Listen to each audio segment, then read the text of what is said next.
So hello and good afternoon, and on behalf of the CLA, I'm delighted to welcome you to what I'm sure will be an informative event, where we hope to introduce farmers, landowners and rural businesses to the benefits of employing ex-military personnel in a range of land-based roles. My name is Anne Maidment and I'm Director for the Southwest region for the CLA. British agriculture, food and the wider land-based sector is changing rapidly.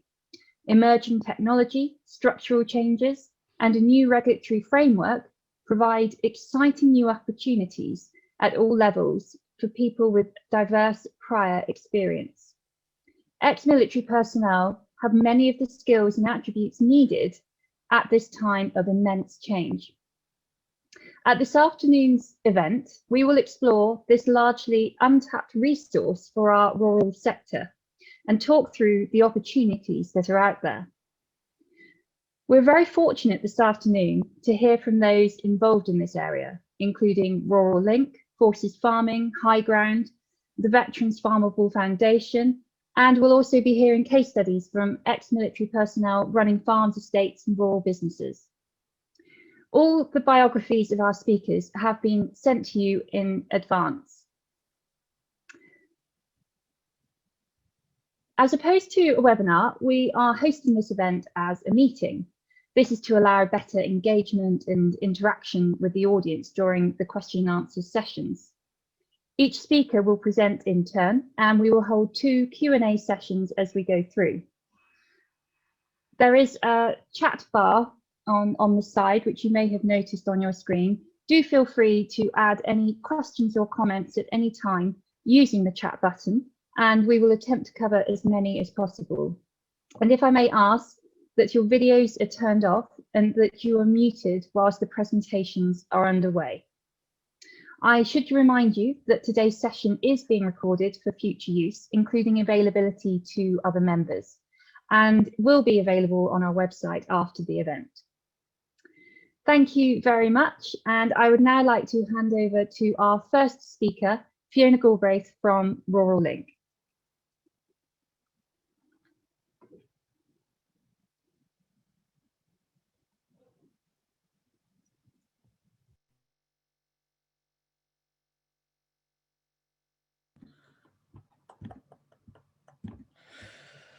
Hi, thanks very much. Good afternoon, everyone. It's an absolute privilege to be opening this session and with so many people in attendance. My name is Fiona Galbraith and I run an organisation called Ruralink, and we are almost universally focused on the veteran community. What we are universally focused on is career change into the land-based sector. And what I'm going to cover with you here today is the way in which veterans approach this area and how we as a community, both within Ruralink and then you'll hear from others, how they support individuals who are coming out of the armed forces and wish to go into the land-based sector, do so. And then, of course, offer you some ideas and a framework in which you can then go forward and consider employing these people who offer such a great deal to your business.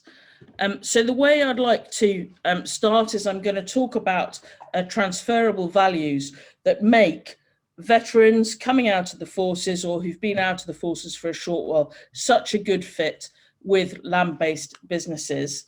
I will give you a very short bit of historical context, which I hope will blow away perhaps one or two of the stereotypes that are no longer as relevant as they may have been, and in some cases are unhelpful.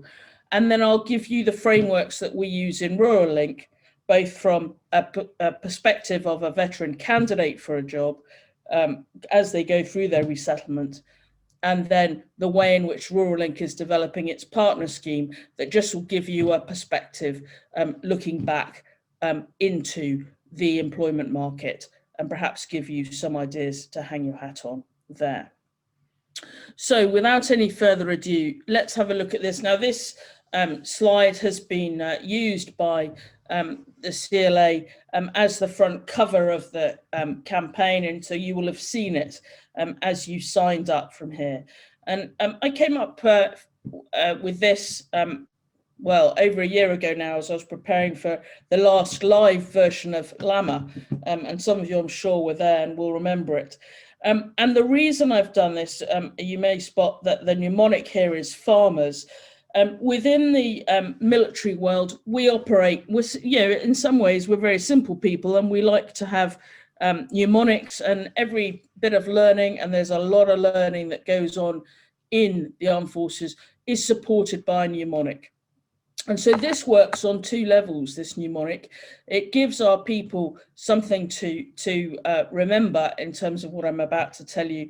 But of course, it's very, very linkable. And the values we have here are needed and provided and ingrained as culture in the left-hand side of the screen by soldiers, sailors, and airmen as they come out of their military careers.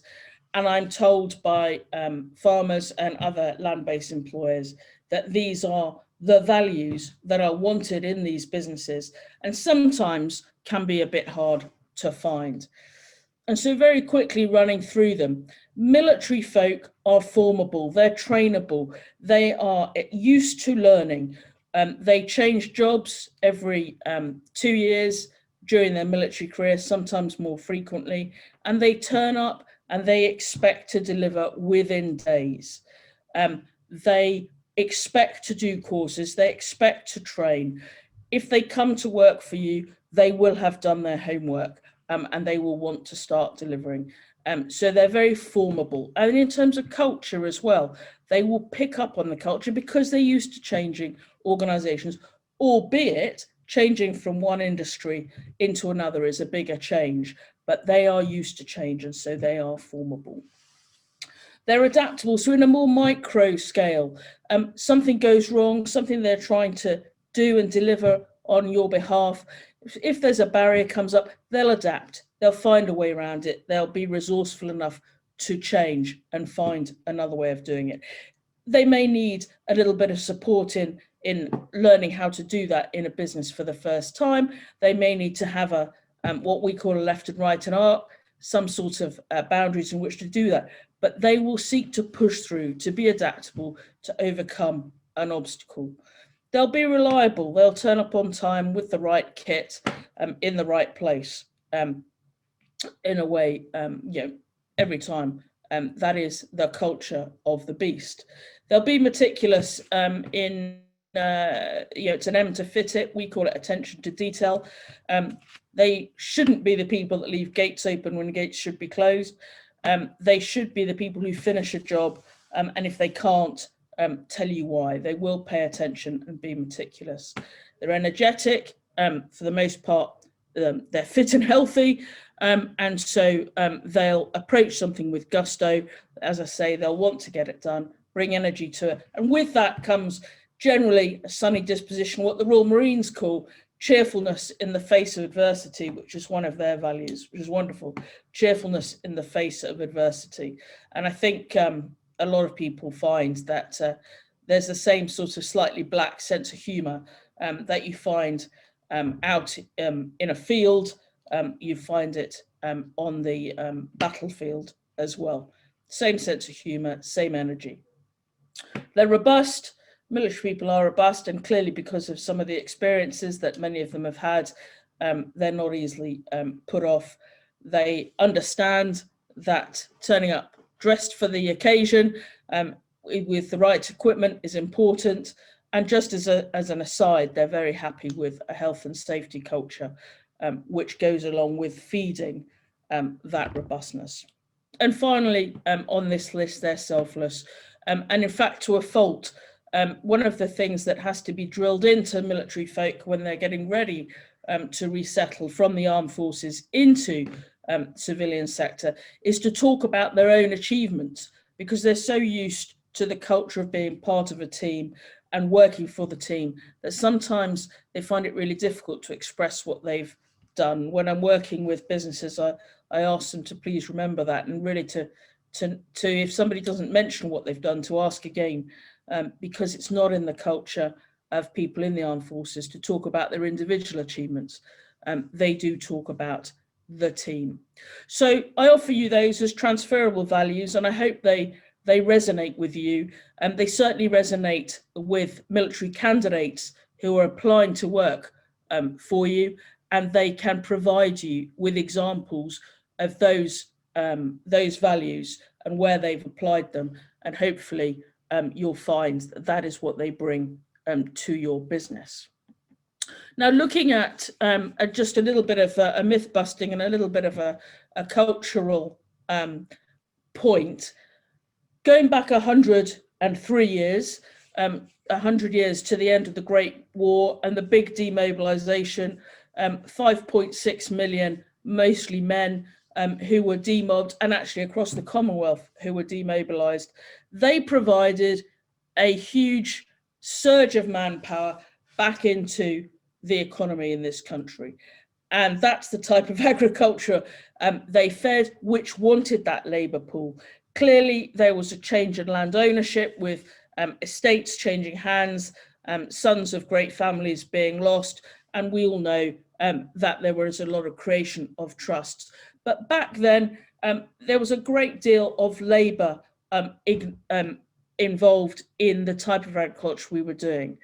And that has stuck in some people's minds as what agriculture is. Now, you know, as an audience, that that's not the case anymore. And you know that now we've got a very much more technical agricultural activity. Well, the same's true in the armed forces. We're not talking about cannon fodder coming out of the armed forces. In fact, you will be aware from your general reading and following of the press that the armed forces are the smallest just about that they have ever been. The regular army is less than 80,000 strong, but it's a very technological army. And the personnel of all ranks who are coming out have a great many technical skills. This is a micro drone, which I believe actually a person involved in fielding that is one of our latest speakers. That micro drone is thrown over things and around corners for very, very close in tactical reconnaissance. And that's operated by an infantryman, not by a specialist drone operator. That is a piece of equipment that's available at the lowest level. And infantry men now, who may have been thought of before as a low skill operator, though I don't agree with that at all, that is a very technical business in itself, with a lot of technical equipment. And of course, that is what's happened in agriculture as well. It's become more and more technical. So I would say that in the last 100 years, it is still a really good fit. It was then, and it is now. So let's look now at the candidate journey. This is the way Ruralink looks at it. The other organisations that are going to speak will present you something from their own perspectives, but you should find the principles are broadly the same. Here we have what Ruralink considers to be a broadly three-stage process. An individual who is getting ready to leave the armed forces, depending on the length of their career, depending on whether they are coming out by their choice because they're at the end of an engagement, or for the minority, it's about 3.2%, I think, who come out with some sort of injury. They'll have a different amount of notice of how much they leave. But if you come out by choice and volunteer, you have to give 12 months notice. 12 months notice. So people can't apply for a job and then give notice. They have to give notice and then apply for a job. So they are career seekers, and hopefully they are seeking their next career before the point at which they give notice, or in plenty of time, by which I mean more than a year, before the date in which they stop being paid by the Ministry of Defence. In Ruralink, we call those career seekers, and those activities that are listed under the word career seeker are the type of things they should be doing to prepare. They should be going to insight days, looking at different potential careers. They should be using their ex-military network, their friends and colleagues who are a few years ahead of them and have made the transition into a civilian career. They should be networking with them.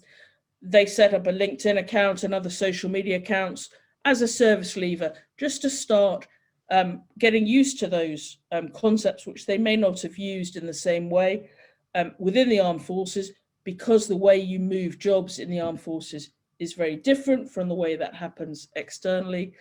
They'll start to follow professional leaders, thought leaders, and they'll do what we call a resettlement estimate. So they'll start to think about their finances, where they're going to settle, family perspectives, and everything is going to change about their lives, where they live, where their children go to school, the opportunities for spousal employment, the whole thing, as well as just their job. So there's a lot to plan and think about.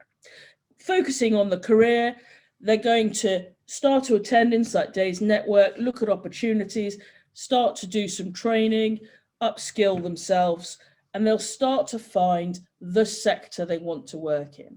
Now, we're interested here in the land-based sector, which is quite broad. Specifically, perhaps they are beginning to think, well, they're going to work in let's say in a field in agriculture, and they'll start then to look for work experience. They'll start to want to gain some experience, because that will give them the confidence they're in the right sector. But of course, it's also de-risking them as a candidate for a future employer. They may do some courses if that's available, if they've got the time, and there are ways in which that can be part funded by the Ministry of Defence. They'll use their network to expand away from the ex-military network and try to develop the network in the new sector that they're trying to get into. If they're using LinkedIn or another social media, they'll try to adjust that, and they'll now start describing themselves in the way they want to be recognised in that new sector. A trainee farmer of whatever type it is, rather than a service leaver. They'll start to follow target companies, your business perhaps, and individuals, and interact with them rather than those brokers from their military network. And they'll start at this stage to develop their CV and their way of describing themselves and prepare themselves as a member of that particular sector.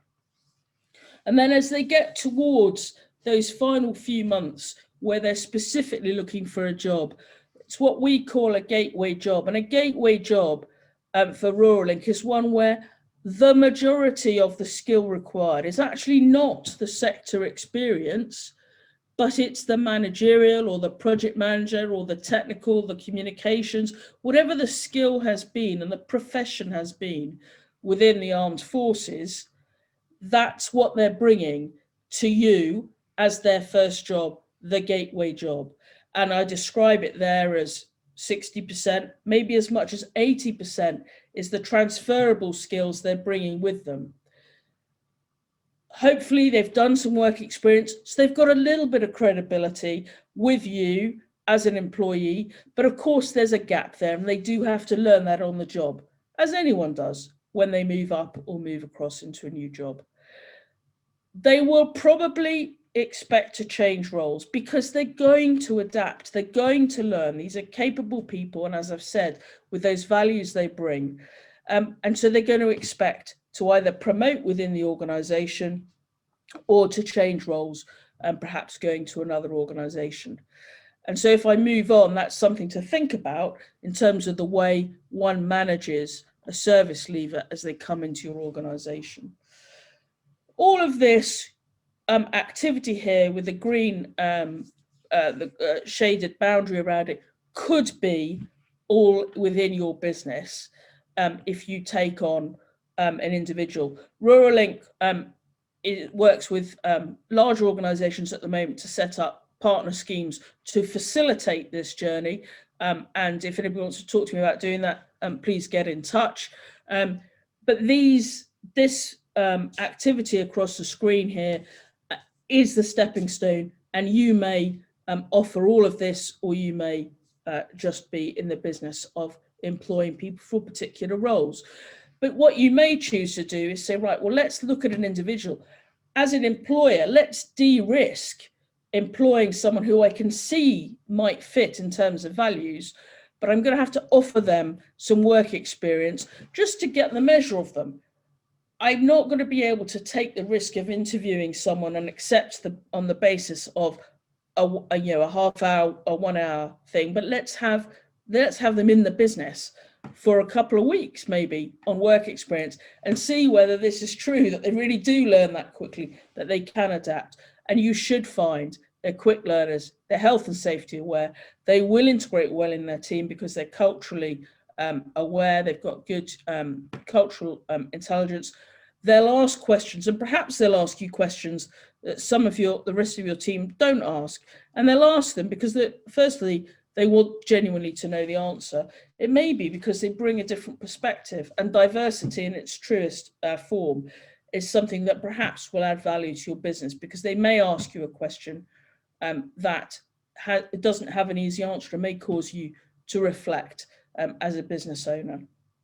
And as I said, if we can support you with that, then that's possible, but it's clearly not necessary for everyone. The gateway job, here we are, same as before. From your perspective, what can you take from this individual that's coming without 10 years, 20 years, 5 years experience in your exact sector, but brings something else, brings their project management skills, brings their people management skills, brings some communication skills, brings some networking, as in data networking skills. What is it that they can bring to your business that you may find difficult to recruit from within the sector? Are you prepared to support them to learn the rest of that on the job? And can you provide them that leadership that they're expecting in a fair way? And from a Ruralink perspective, we like to mentor both sides of the relationship if we're involved in it, because we realise that both sides of this relationship can find it challenging, as there's a bit of cultural adjustment. And then hopefully, if you retain this individual, they'll help your business grow because they want to succeed. You're going to have to stretch them to retain them beyond that period when they might expect to move. Remember that they've been used to changing jobs every year or so. So they may not, but some people may think, right, what's next at that point? And so you may need to stretch them a bit and give them opportunities or training opportunities to retain them. But hopefully with the mentoring, you may find that they add a lot of value in the business and settle there. I'd also mention that the national insurance contribution set at 0% for the first year of employment is being brought in, and it's going through its final consultation, which is a benefit of employing veterans, and also that people coming out of the armed forces bring with them a package of up to £6,000 over 3 years, plus of support to continuous professional development. There are certain rules about using that. It has to be at level 4 or above, so it's not just a cash bung, but it is worth considering that if people come to you without the academic type qualifications you might want for some managerial roles, for instance, that they can provide some of that money from the Ministry of Defence for the first few years of their career. But most importantly, you will benefit from their desire to add value. Ladies and gentlemen, these are the values. These are why you should employ people. I think I'm going to hand back now, but I'll be here for the rest of the thing. If anybody wants to ask me any questions, we'll do that through the chair. Thank you very much for your time, and thank you for inviting me to speak. Fiona, thank you very much. Very interesting presentation. We're going to move straight on. If you do have any questions, as we said before, please do feel free to put them in the chat or any comments you might have. We're now going to hear from Jeremy Gibbs. So Jeremy, who started his working career in agriculture, has now set up Forces Farming. So I think Jeremy's going to be sharing his own slides. So I will hand over to Jeremy. Thank you very much, Anne. There we go. Okay, so thank you for the time this afternoon, everyone, and also thank you to the CLA Southwest team for putting this on. And as well, thank you, Fiona, for giving us an overview of what a veteran brings to the business. So this is Jeremy Gibbs from Forces Farming, which basically represents the armed forces engagement with the agricultural industry. So I'm going to give you a bit of a background to Forces Farming, where it came from, how it started, and myself. So back in spring 2019, I was discussing with a contractor at the time about his seasonal workers. He was sitting in front of his insurance renewal, which was basically around about £100,000 from the previous year. And we just got discussing, and I said to him, have you never thought about recruiting from the armed forces? He said, I would love to. I know what a service leaver or a veteran can bring to my business, but I wouldn't know how. I wouldn't know where to start. I wouldn't know how to make sure they had the basic training.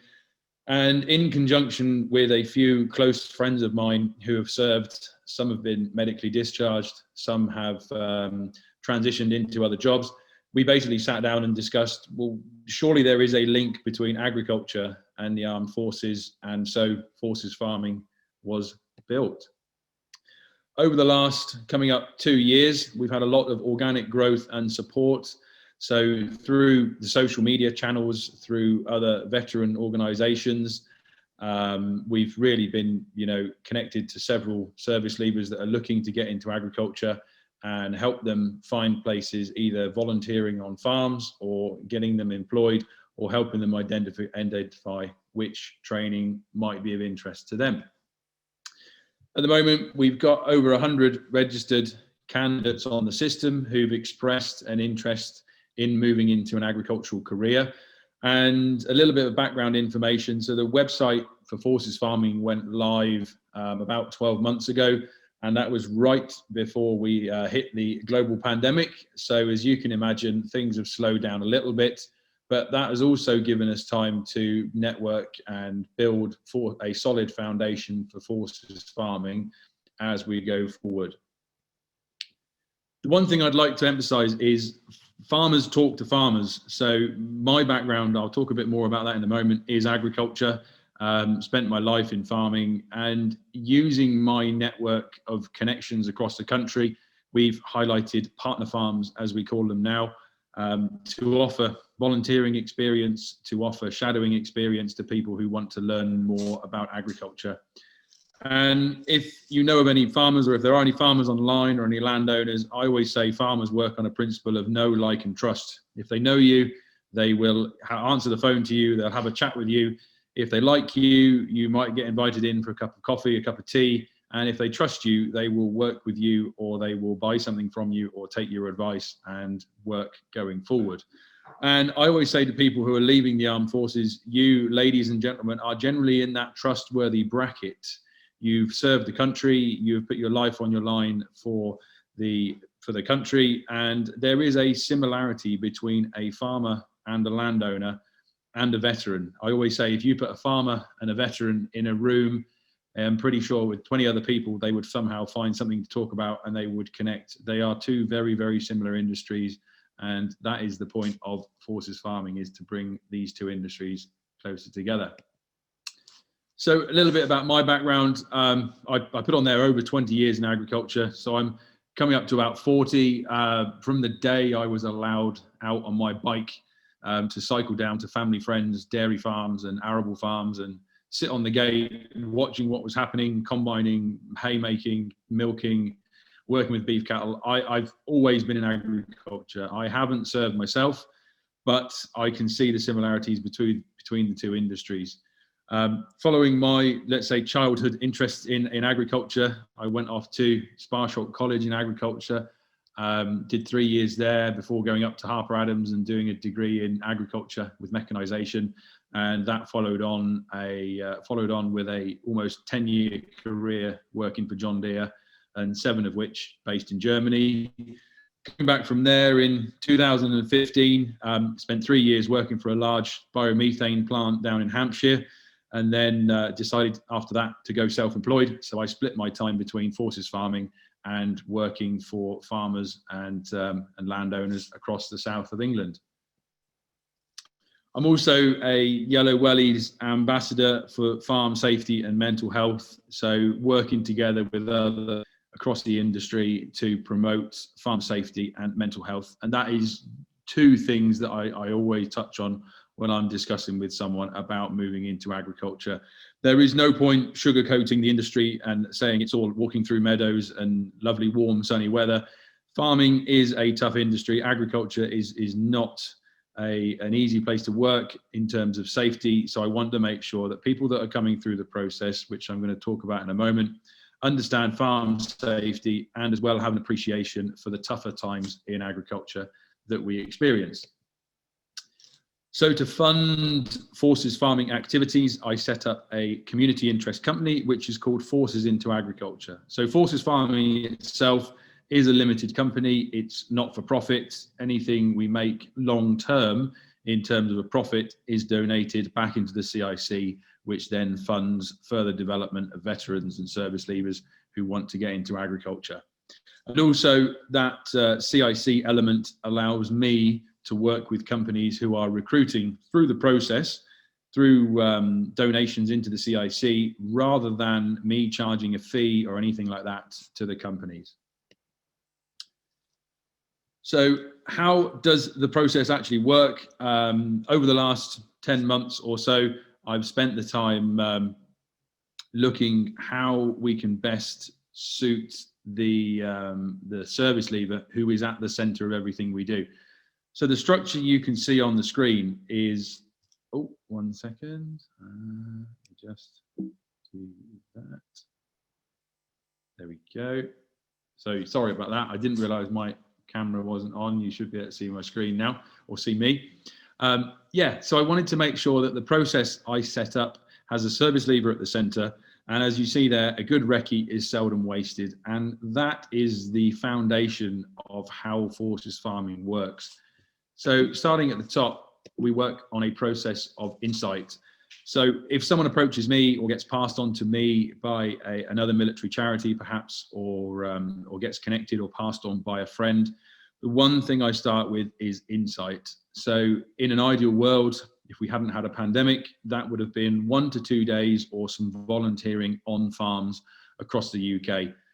As I said before, the network of farmers that I work with and that I know and have connected with over the past, well, lifetime experience, are open to having people on the farm for 1 or 2 days. So that works in terms of taking them onto a farm, explaining how things work, whether that's a beef farm, a dairy farm, an arable farm, or anything, or an estate.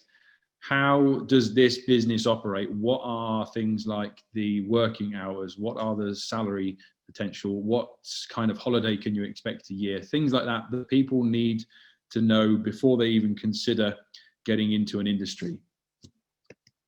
Moving on to the next step, and this is where we start to say, okay, if you have an interest, let's say in the dairy sector, for example, or in land management, or in agricultural machinery, let's focus on getting you some experience with shadowing someone that's already doing that position, already doing that job.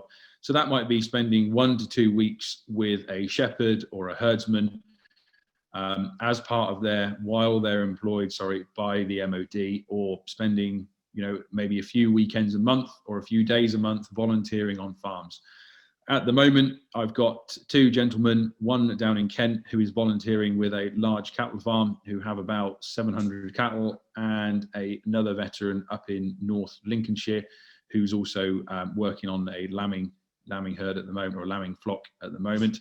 But either way, it's connecting the 2 industries together and saying, look, I can use my network of people and my connections and my experience to bring new people into the industry and make sure they understand what it is when we talk and when we work through the insight element, then gain some experience. And if you are really sure that it is something that you want to look at, then we can maybe look to work in some sort of placements. Now, farmers and estates and landowners have fed back to me and helped me design this process in terms of, we actually quite like the idea of taking someone on a placement. That 18 months or maybe 2 years or a year allows them to have a target date to start with, and then a target finish date when they know that someone else will be coming in and taking over. And it's really a rewarding element as well for anyone that's engaged in this process. And then the final step in terms of the forces farming process is to develop. So ongoing through your career or through a service leaver who's working in agriculture, keep them part of the forces farming network. So one example of this, for example, is I've arranged with the cereals show that we will have a veterans or a service leavers discount on the tickets if someone wants to attend cereals and walk around and talk to some potential employers, do some reconnaissance in the industry. People and organisations are open to support service leavers who want to get into agriculture. And that's just one small example of what we're doing to keep people developing as they move into agriculture. As well as supporting with CVs, I get a lot of people that contact me and say, I've seen this job, can you read through my CV, or can you help me write my CV or put it together in a particular style that will fit with the agricultural industry. And that's really a back and forth, maybe potentially email exchange with some people, just to make sure their CV is up to date. But also from an employer's perspective, it also gives an employer the opportunity to come back to me and say, well, what does someone mean with this element, or what did they do there? Can you get some more information? And it's facilitating that movement into agriculture. As well, if someone comes to me and says, I just want to get into agriculture, I just want to get into land management, that's absolutely fine. Then I can share potentially expected pay grades, expected salary, what are the working hours, but also at the same time understand the service leaver or the veteran's family situation, shall we say. For example, if it's a real world, if they have separated potentially from a partner and they have kids every other weekend, well, maybe going on to an arable farm is not going to work, because you could be working every weekend in July, August, September, and into October and November. These are the kind of small details that we need to make sure are shared between the applicant, forces farming, and then before that person gets into the employer. And really the final step is, once someone has done some insight, they've gained a bit of experience, if they are really sure that agriculture is for them, then let's look at a placement. We'll keep you developing through the process, and then decide if you want to invest financially or look at doing some further education or potential courses. I get a lot of questions from people who come to me and say, well, what courses should I do? You know, should we go back to university? And now that's not easy if someone is leaving the armed forces and needs to pay a mortgage, potentially needs to rent a property or something like that.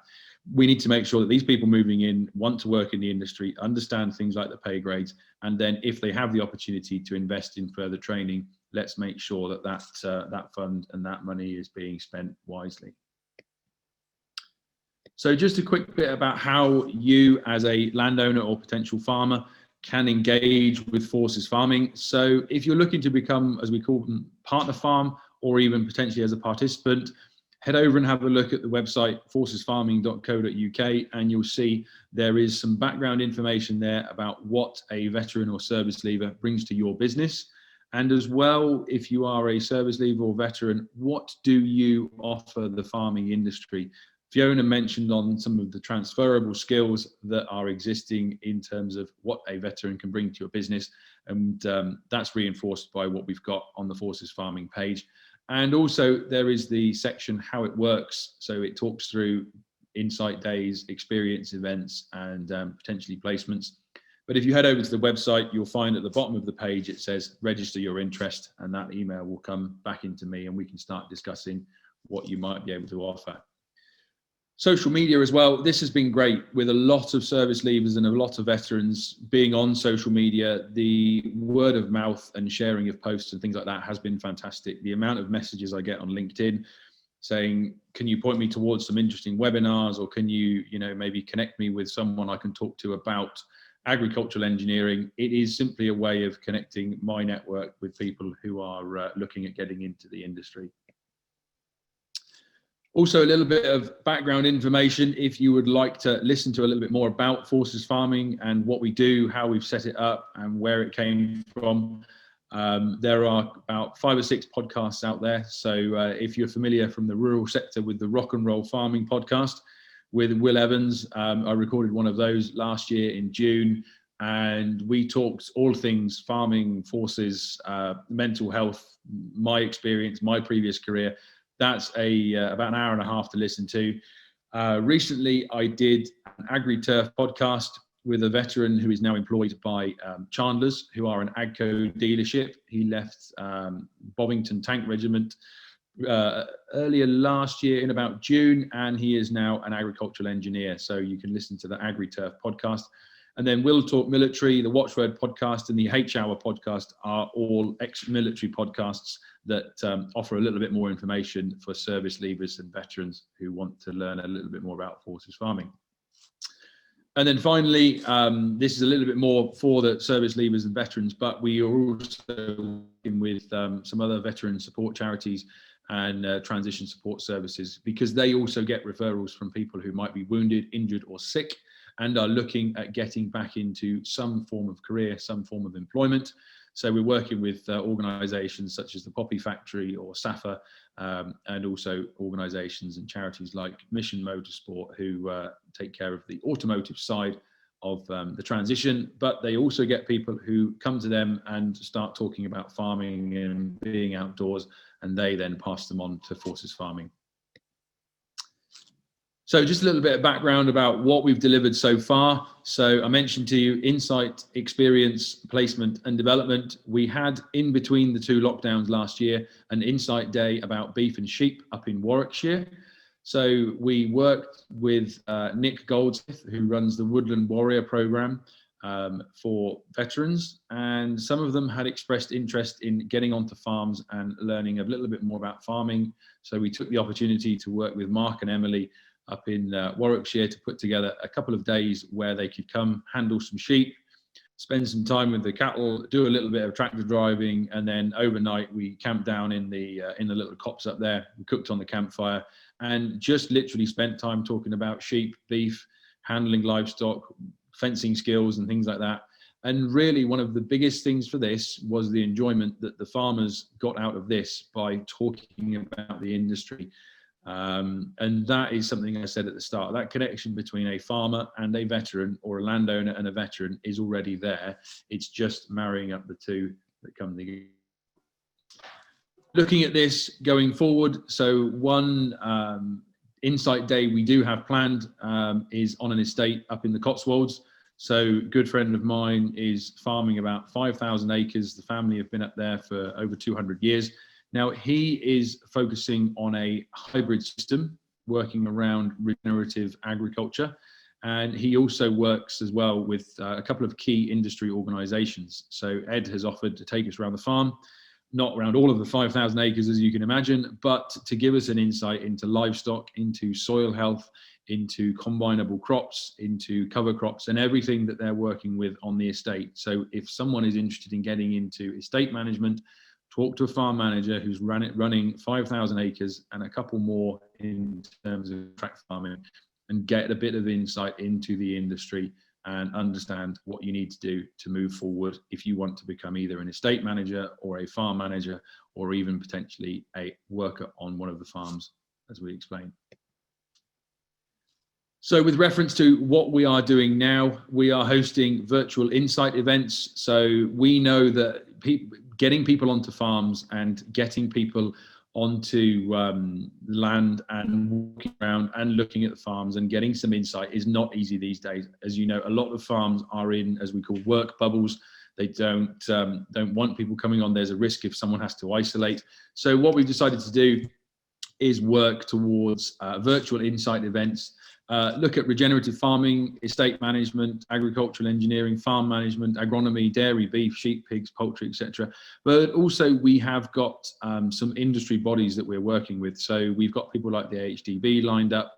We've got a couple of other, like the Institute for Agricultural Engineering, we're discussing with about doing some insight events, and realistically spending an hour and a half in the evening, just opening up and discussing with service leavers and veterans. And that would be between myself and the guest talking about farming. But if someone wants to raise a hand and start a new discussion about whether that's the climate or carbon dioxide or methane, it basically gives the service leaver and the veterans chance to network and build their knowledge and really understand a little bit more about farming and that industry that is itself. So these are out on social media, on LinkedIn, Twitter, Facebook, etc. So if you are interested in joining or even coming on as a guest with myself as a landowner or a farmer, then drop a message or hit me on social media. So just a bit of a summary about Forces Farming. So as I said, it's leveraging my industry experience and sharing this with service leavers and veterans. It works on if I can help someone get in contact with another farmer or a landowner, then I will. If I don't know someone, then generally someone I speak to or someone I know will be able to help us. But also increasing awareness and consideration for an industry that needs new people who are talented, skilled and interested. Those three words there, talented, skilled and interested, really do stand out for me when you're looking at employing or working with a service leaver. They are interested in agriculture. They've come to the industry to look at what it offers. That's one of the biggest selling points for me, is they are interested in what we're doing in farming. The concept itself is proven. As I mentioned briefly, we have a service leaver employed by an agricultural dealer up in the Midlands, and we've got 2 veterans at the moment volunteering on livestock farms in the east and up in the northeast as well. So the concept is proven. It's supported by farmers, businesses and organisations, and we look forward to growing this through things like the cereals show in June. Finally, this is one really specifically for service leave, but I'm sure anyone will agree who lives in agriculture or lives on the land, the whole family can benefit from living a rural life and being involved in agriculture. And that is the one key thing that I like to emphasize with any potential partners I'm speaking to, is it is a transitioning family. There are generally a pair of kids and a wife or a husband who need to be also sure that this movement for them does also fit. So when we're discussing insight days and potential employment opportunities and things like that, we like to make sure that the partner understands where's the local shop, how far does it take to get, how long does it take to get to the shops, how long does it take to get to the school, all these finer details that mean the transitioning family as a unit are convinced that agriculture and the rural life is a way for them going forward. So I would say thank you for your time and your attention. We look forward to sharing more opportunities and events as it comes up. I'm going to hand back to Anne now. Thank you for listening, and my details are on the screen, or you'll find them on the notes prior to the meeting. But as I said, social media or on the website, or give me a call. It'll be a pleasure to hear from you. Brilliant. Thank you very much, Jeremy. Really interesting. And I think you see on your bio that you've got over 100 candidates registered as interested in agricultural career already. So that's brilliant news. So before our first question and answer session, we're going to move on to HighGround and an introduction to the charity's land-based employment service. And we're going to hear from Anna Baker-Cresswell, who's HighGround's founder and executive director, and also Tim Lever, who is the Rural Employment Manager for HighGround. So Anna, over to you. Thank you. Thank you so much, Anne. And I'm just delighted how quite does one follow Fiona and then Jeremy, but I'll give it a go. So Tim and I are going to gallop through some slides, and then hopefully you'll see a bit of a video and you can think of some questions that you want to ask us. HighGround is a charity which I started in 2013. We might have the next slide, Tim, do you think?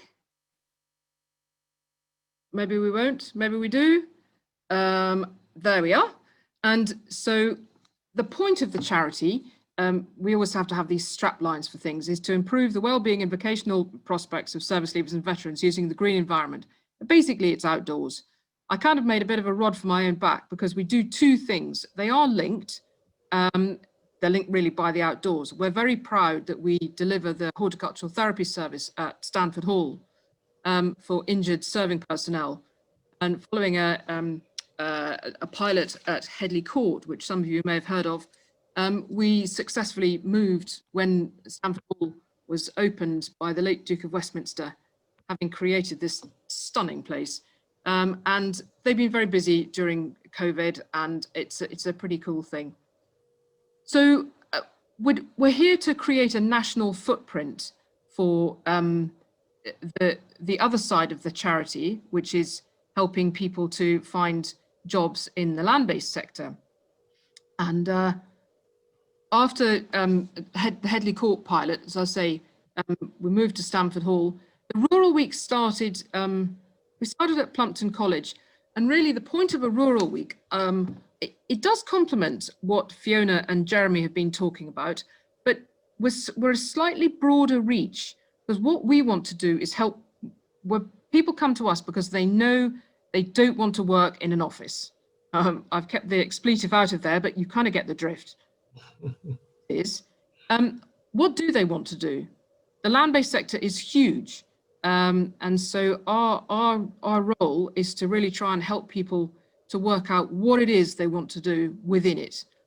So as it says on the screen, we've had some funding from the Royal Foundation, which is absolutely brilliant. And Tim will be joining us in the summer. So he's very kindly agreed to help me with this presentation. And I think probably he's going to do the next slide. Bear with me, I seem to have... Oh dear.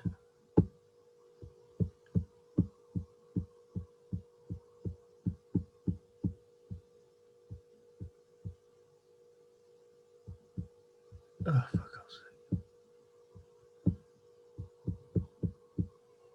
So the picture in the top left was taken from a hospital, one of the ward windows of the Duke and Duchess of Cambridge when they came to visit just literally before lockdown this time last year. It was a filthy day. It had snowed the day before, and here we were all at Stamford Hall, all in our best clothes, absolutely freezing. And there's another picture at the bottom of them, but we had a great day, and they were really, really interested and engaged. Anna, thank you very much for filling. I do apologise. Entirely my mistake. Right, hopefully the slide will move on now.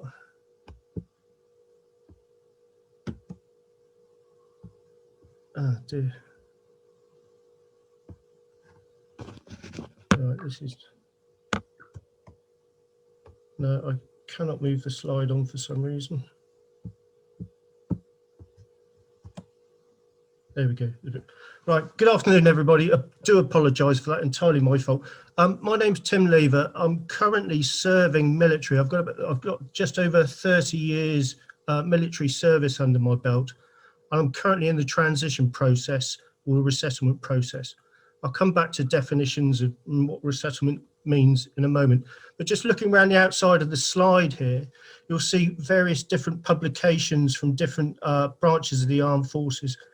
And it was in my my service publication or my service magazine that I discovered HighGround, and then promptly attended a Rural Week at Bicton College, which I found really useful, and came away with a lot of knowledge, and equally understanding far more than I ever could have hoped to have done with just a bit of online research. So resettlement then. Resettlement is a process of men and women transitioning from military service into civilian or meaningful civilian employment. And during that process, they'll have available to them resources, time, training, and finances available to them. So veteran then. So when we talk about veteran, I'm sure many people have conjure up that mind's eye impression of a veteran being the sort of, you know, the Chelsea pensioner in the long red coat with the medals. Well, clearly they are a veteran, but there's many more. Somewhere in the region of 2.4 million veterans currently in the UK, of which 40% are in the 16 to 64 years age group. Service leavers, and service leavers is currently what I am actually, but it's the term used to describe somebody in the transition process from military service. and around 15,000 people, men and women, leave the UK Armed Forces each year. So HighGround and the existing offering. Before I go into that, I'd just like to draw your attention to the land-based sector landscape there. So those 18 subject areas there are the 18 pillars that underpin the content of the Rural Week at Bicton. A Rural Week at Bicton runs from Sunday to Friday, and it's a 50-50 split between classroom stuff and presentations and actually getting out on the ground and visiting, farms, visiting forest schools, visiting a small holding, getting the guys onto equipment and letting them get a feel, letting the guys get a feel for things.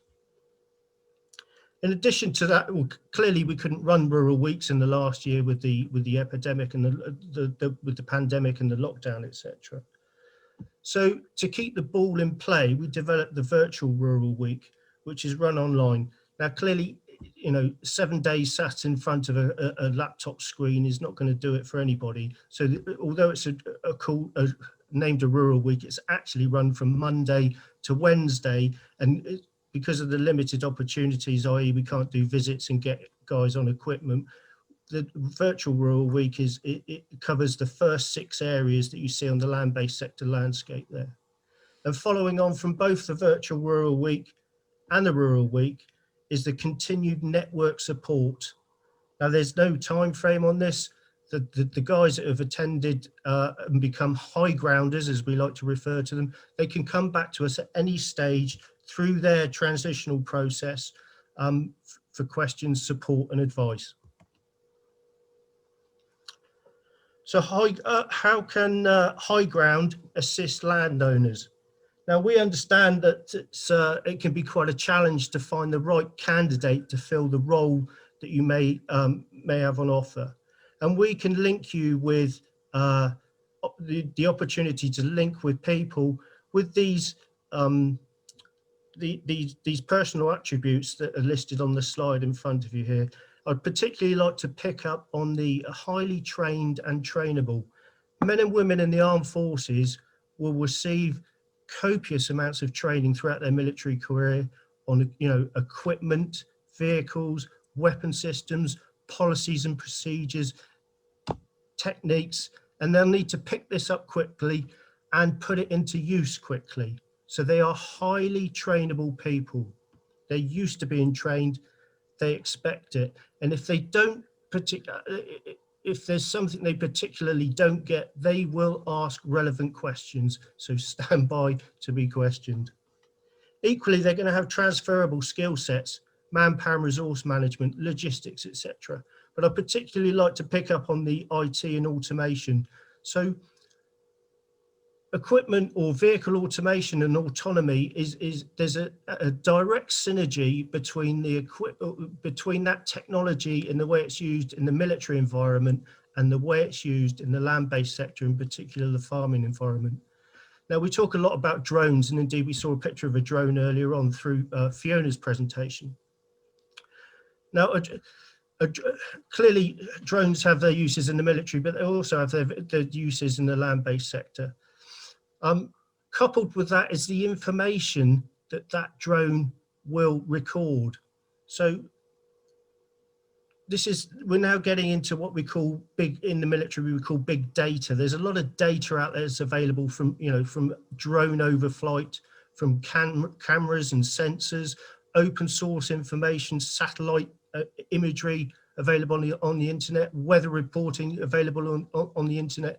Now, these guys are trained to bring all of this information together and present it into something that's meaningful. So in this case for farming, for example, this could be presented into something that enables you to increase efficiencies and increase yield, for example. And how can landowners assist HighGround? Well, we would look to you to support with work placements or volunteer opportunities. Jeremy spoke about volunteer opportunities previously, and we encourage service leavers and veterans to seek out volunteer opportunities whilst they have the time to get involved in that. whilst they're in their resettlement process. And it gets them in front of you and enables, you know, both sides to have a good look at each other. It enables the service leaver and veteran to be able to seek exactly where they want to be in the land-based sector, but equally it lets you have a good look at them and the attributes that they bring with them. And then hopefully that leads to employment. We talk a lot about tickets and qualifications. We're particularly focused at the moment on sort of chainsaw tickets, pesticide tickets, telehandler and tractor driving, those sorts of things, because those have been highlighted to us so far. But you as a landowner or a farmer, if you were to approach us and say, do you know what, it would be really useful if these guys had the qualifications or the ticket in this particular area, then we can build the courses to enable them to achieve those, so that when they get to you for their volunteer opportunities or their work placement opportunities, they've already got these tickets. So immediately they're more employable by yourselves. And I would encourage you just to get the term veteran and service leaver, get that into your vocabulary. So when you're discussing with, you know, other farmers, other landowners, colleagues, peer groups, etc., you know, when somebody says to you, do you know what, I'm thinking about employing somebody for whatever, have that conversation. Understand what veterans and service leavers can bring to the table, and just have those conversations.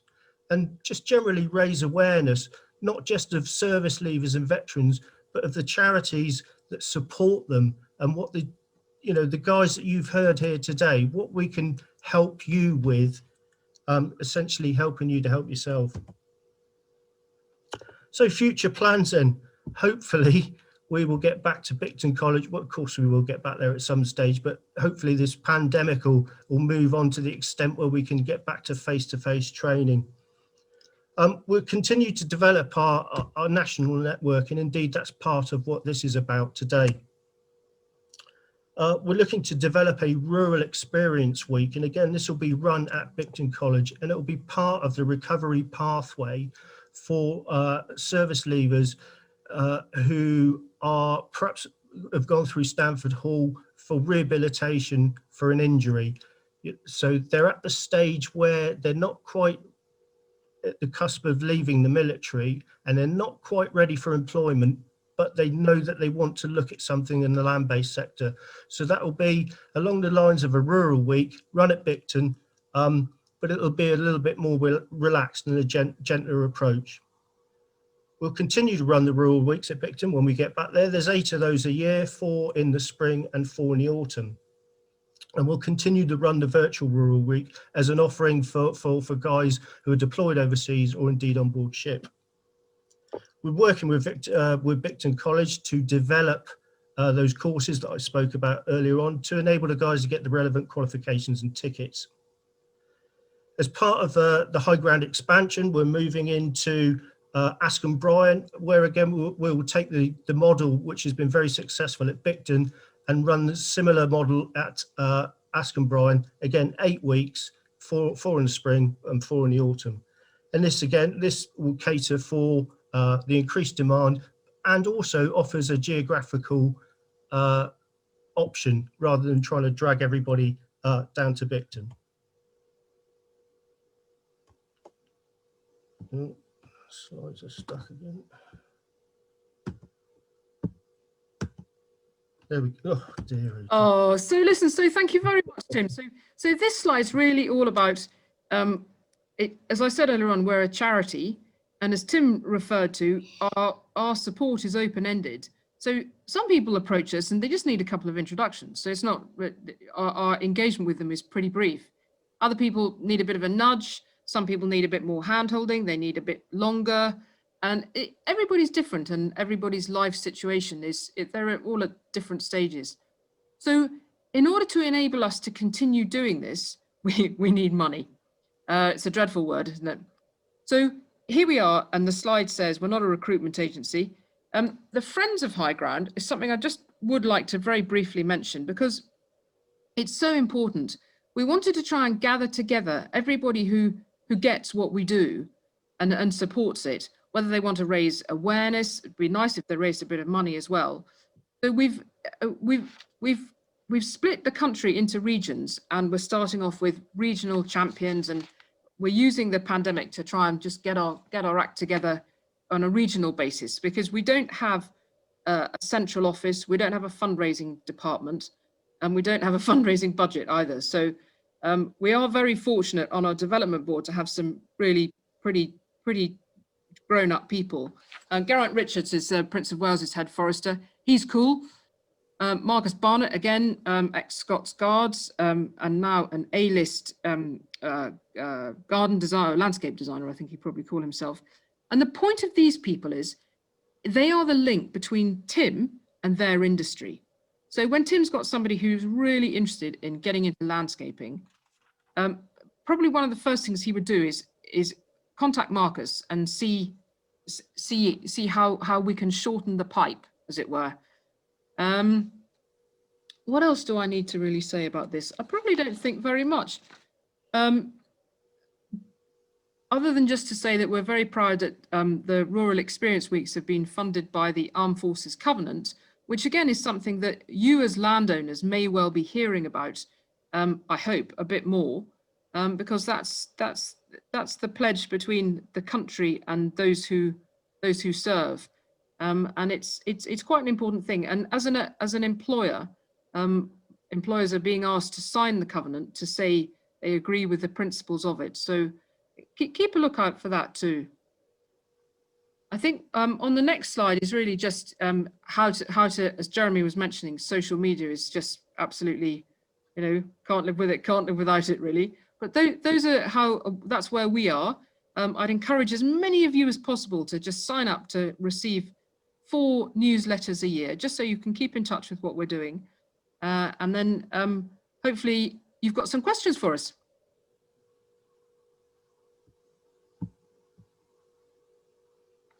Brilliant.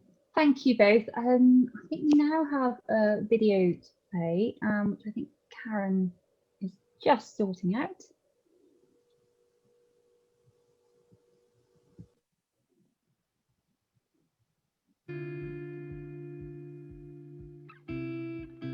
Great, thank you. Getting closer to leaving the military and having been on a couple of resettlement courses, I think everybody's got different fears. There's the standard one, but it's change.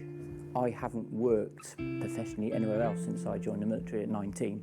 Well, the only job I've had is a paper round, so joining the army at 16, the biggest challenge for me is realising exactly what's out there and realising my capabilities. He's actually adapting to civilian life, but because I knew I was getting out of the army, I decided I needed to accept it and then push forward and think, right, okay, it's happening, there's no avoiding it, and I just need to focus now on what I want to do to support me and my family. So HighGround's a charity that I started in 2013, and the purpose of the charity is to help people who are leaving the military and those who have already left, to help them to find jobs, careers and vocational opportunities in the land-based sector. We hire ex-forces people because generally they come with good leadership skills. They bring, for our industry, a lot of experience of working outdoors in all weathers, a lot of enthusiasm and hard working and kind of reliable and kind of turn up every day, which can be lacking in some people. So in any one rural week we typically have around 10 HighGrounders. They come from all walks of life, and they come together with us on the Sunday. From the Sunday they get to know each other, and then really from Monday to Friday we start exposing them to different career opportunities and jobs in the land-based sector. Our ambition, certainly out of Bicton College, is to be running 8 of these rural weeks a year, with 10 delegates each time. That would account to about 80 people. In order to keep things level, the playing field level, we need to make sure that nobody pays, because all these people, with no exceptions, are looking forwards, and we have to help them to do that. It has to be funded per head at the moment, which is very, very time consuming. And obviously in future, what I would like is to be able to find some corporate supporters who would be prepared to underwrite the Rural Weeks programme now we've got evidence and supporting cases for it.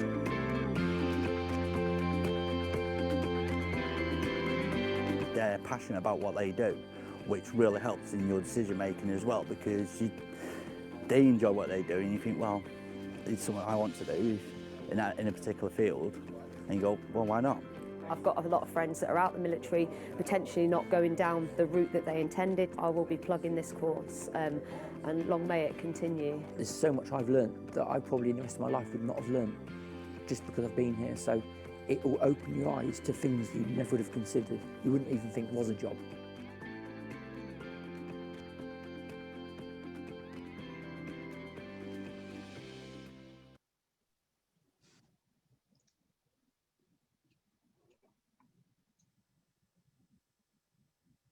Brilliant, thank you.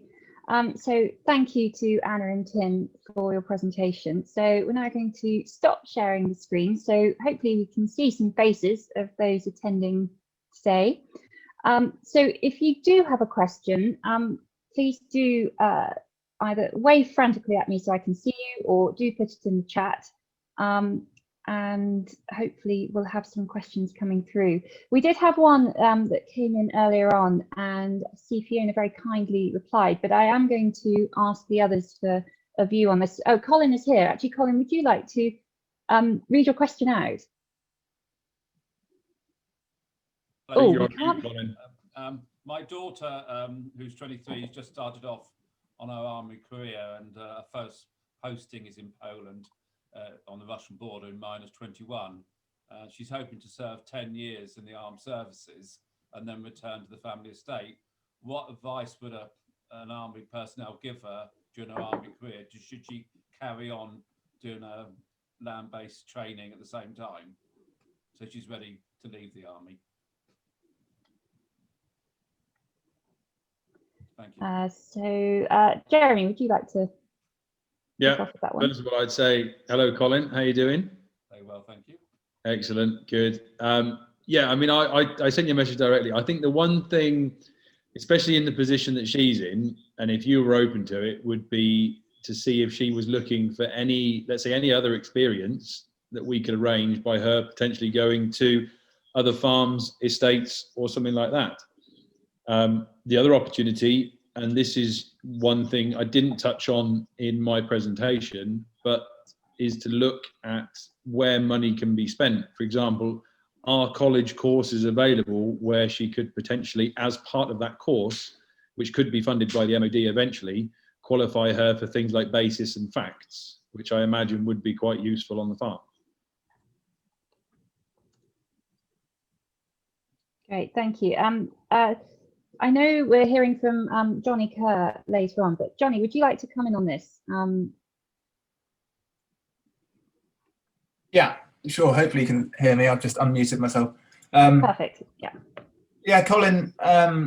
Like Jeremy just said, I'm happy to chat. You know, tomorrow or any time in the future. But basically, I would say to your daughter, just gain as much experience, military experience, as possible. Whilst I was in the army, I didn't forget about farming, but you know, I didn't exactly continue any, you know, driving tractors or doing anything. I purely just threw myself into my career in the military, and then when I was coming out of the military, that's when I sort of switched it back on again, if you like. Great, thank you, Johnny. Would anyone else like to come on this question?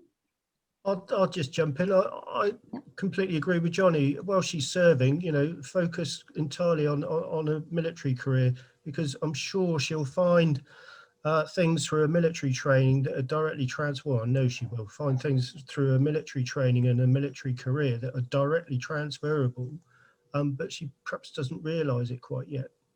And particularly if she's intending to serve 10 years, I think the focus should be right there at the moment. Thank you for that answer. When she was diving, she had to dive into a lake that was -10 the other day. She wondered how useful that would be on the farm in the future. You're not far from the Thames though, Colin, are you? So. Yeah. Thank you for that. And I see we just, Laura Wallace has very kindly just, perhaps there's another opportunity there for courses or a link up with the college. And I was going to ask actually about the courses at Bicton and just the interest of the skills that the ex-service veterans are looking at the moment. Is there any particular skill sets that suit better or that are interested, or is it as broad as the land-based sector is? Tim, is that one for you? I would say it's as broad as the land-based sector is. I mean, you know, when we talk about sort of 15,000 people leaving the military every year, now clearly not every one of those wants to work in the land-based sector, but they come from a variety of different backgrounds across the military. And they bring with them, you know, whilst they all bring with them the same or very similar personal qualities, they all bring with themselves different skill sets, you know, from, as I said in my slide, you know, from logistics to sort of, you know, IT and vehicle maintenance and operation and all this good stuff. Yeah, one thing I'd add in there is from a college perspective, and this is one thing that I'm working to change, should we say, is the current structure of courses available for someone that wants to get into the land-based sector generally mean they need to go back into a year's education or potentially into a longer term education, which can cost quite a lot. And if someone is coming out and still needs to pay a mortgage, has a family to support, etc., one thing I'm working on, for example, with AGCO at the moment is working with a college to put together a 6 to 8 week introduction course for agricultural engineering, and seeing how we can fit that with the college. How can the college apply for LCAS funding so that service leaver is in a better position to use the MOD funding, go into the college course in a shorter space of time, and then move into the agricultural or the rural industry. Some work I did with the Oxfordshire County Council Armed Forces Covenant team, they said at the moment they've got between 300 and 400 people who have on their leaving papers identified that they want to move into the rural sector. So, you know, there's a pool of 300 people looking to get into the rural sector, and it is really just a case of facilitating that and pointing them in the right direction. And as the other speakers have said, connecting them up with people that can help that journey, should we say. Yeah, absolutely. Yeah, I would also say to Laura that you know, getting the message that you're offering this through to the veteran community can be a challenge. You know, the speakers you've got on here are the only organisations that are really working to link up these two communities at the moment. And you know, before this, you know, going back, I suppose Anna's been doing this for the longest. Before she set up HighGround, there was no way of connecting these two sectors together. And so just getting your communication across. So I would strongly urge that you connect with one of these organisations or all of us, just so that you are visible to the community, because becoming visible is extremely difficult, even for, you know, very large and well-known colleges who struggle. And if Jeremy's found a pool of 300 people who have some interest, you know, we all have connections with, you know, several people. You know, he mentioned 100. I've got over 100 of people. Books, there's probably some overlap, but you know, just being able to talk to them and connect with them is a huge start. That may solve the first issue, and once you get a reputation, it'll sell itself, because service people will follow service people through career pathways and training pathways. Thanks, Fiona. I'm just scrolling through the screens, and I believe John Carr Ellison had his hand up. John, would you like to ask a question? Yes, thank you, Anne. Speaking as someone who was in the army and then for the last 30 years have been a farmer, I would just reiterate what has been said by the other participants, to say concentrate on your army or your service career, the rest will come naturally. But also just to take up the point about being on the Polish border, don't restrict your interest to this country. For the last 23 years, I've been farming in the Baltic states, and actually just over the border from the Polish border in Lithuania. And we were down to minus 26 2 nights ago, so 21 was really quite balmy. We have a huge deficit in decent middle management. Anything from agricultural engineer management to farm management, and it of course means an entirely different lifestyle. But for those who've been based either in the training areas of Poland or other places, they will understand. There's a battalion up in Estonia and has been for some time. Some of those people will be beginning to realize actually just how wide the horizons are for those who do want to be involved in agriculture. Certainly in those areas, most of those people wanting to get on all speak English, because that is the international business language. And I know guys and women out there who are beginning to make an impact. I would very much advise those who are looking into such an agricultural or land-based forestry. Again, huge possibilities. So yeah, I'm afraid, speaking as a Northumbrian livestock and an arable farmer, I see some openings, but not enormous. I think it'll be interesting to see what happens with the new agricultural, the ELMS when it comes in. But what I'd say, keep your, in the services, you've been taught to broaden your horizons, keep them broad. Absolutely. That's really interesting insight. Thank you, John. Yeah, can I add a little bit quickly, Anne? Because yes, there's one thing I didn't get a chance to mention it in this presentation. But in the wider forces farming part, I work with an organisation based in the Netherlands, and they supply staff basically around the world, from Australia, Canada, South America, and it's connecting people up to organisations like that, as you mentioned, in the Baltic states and things like that, that require farm managers and support staff and things like that, and they're actively as well looking for people who are interested in travelling, and certainly interested in maybe not settling in the UK, but settling somewhere. And if people are used to going on tour and things like that, then a period of working overseas can be fantastically rewarding. Yeah. I'd be happy enough to put people into touch with for the 1 or 2 contacts. Brilliant, thank you. And just before we break, I'm just going to ask Peter's question. I think the other question is going to be covered later by Jeremy Hibbert, but I'm going to come to Fiona with this one.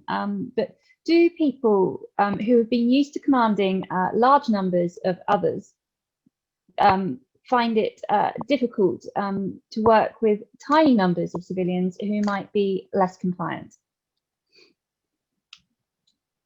I think you're on mute, Fiona.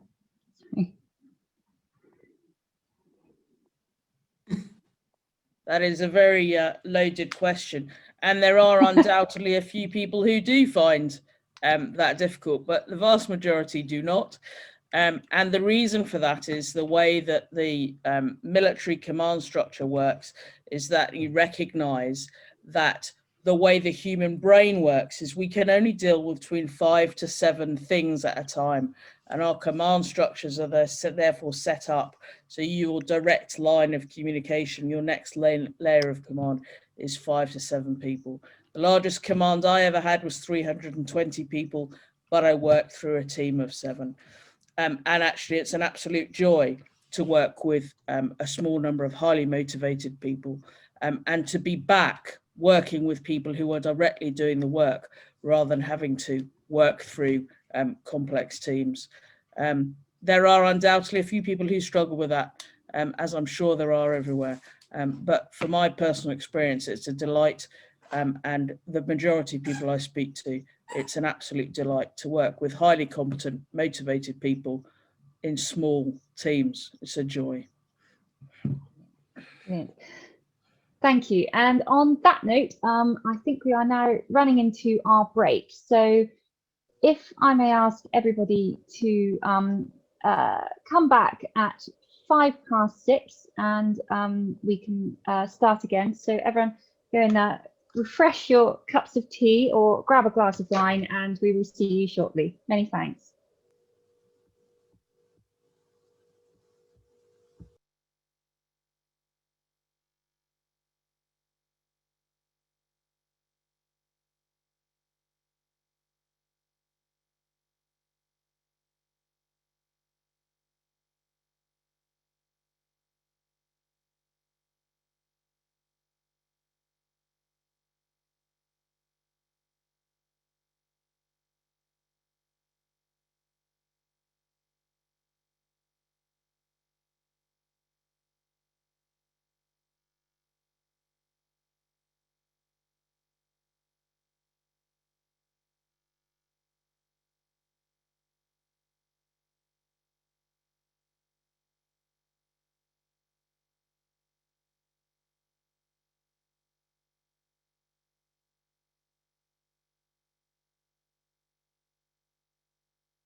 Okay, so 6:05, we're now going to get started again. And to start this half of the session, we're going to hear from Alex Robinson, who's co-founder and director of Nature Capital. Alex was previously a chartered surveyor with Savills, and prior to that, an officer in the Army. So we're going to hear from Alex's experiences and an insight for this webinar. So Alex, over to you.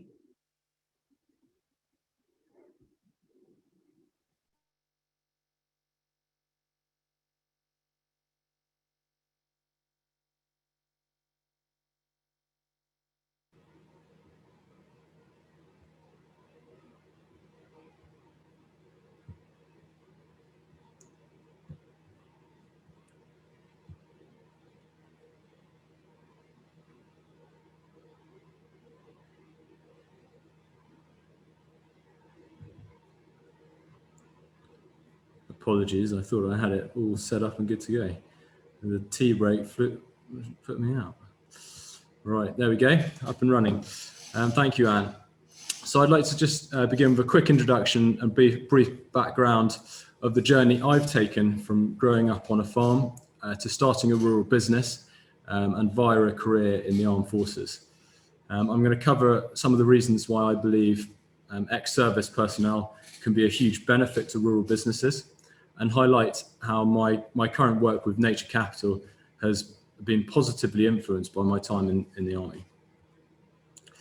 So I grew up on a farm in the Cotswolds, helping Dad out at lambing time, driving the grain trailer, all sorts of good jobs like that, and really developed a deep love for everything to do with the farm and the countryside. I then spent 6 years in the Army as an officer in the Lancers, spending time around the UK, Germany, Canada, Cyprus. Never got down to minus 26. That's pretty miserably cold. But I did a couple of tours of Afghanistan, and it did occasionally go over plus 50, which is at the other end of the scale, pretty miserable as well. I left the Army and worked in private security for Salamanca Risk Management for a year, and then completed a master's at the RAU before joining Savills and becoming a chartered surveyor, primarily working for privately owned rural estates. Always enjoying the prospect of a challenge, I decided to set up a company as part of Mapani Capital, doing natural capital valuations of conservation assets internationally, and we did that for a year, and then focused on the UK aspect and set up Nature Capital as a co-founder to, in essence, to advise landholders and support landholders within the UK market.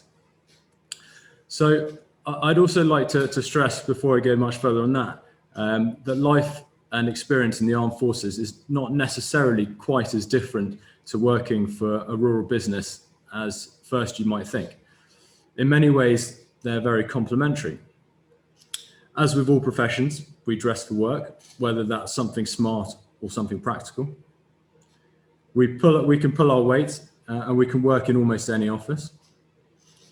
Like our trusty farm vehicles, our modes of transport also have a wide variety of purposes and uses.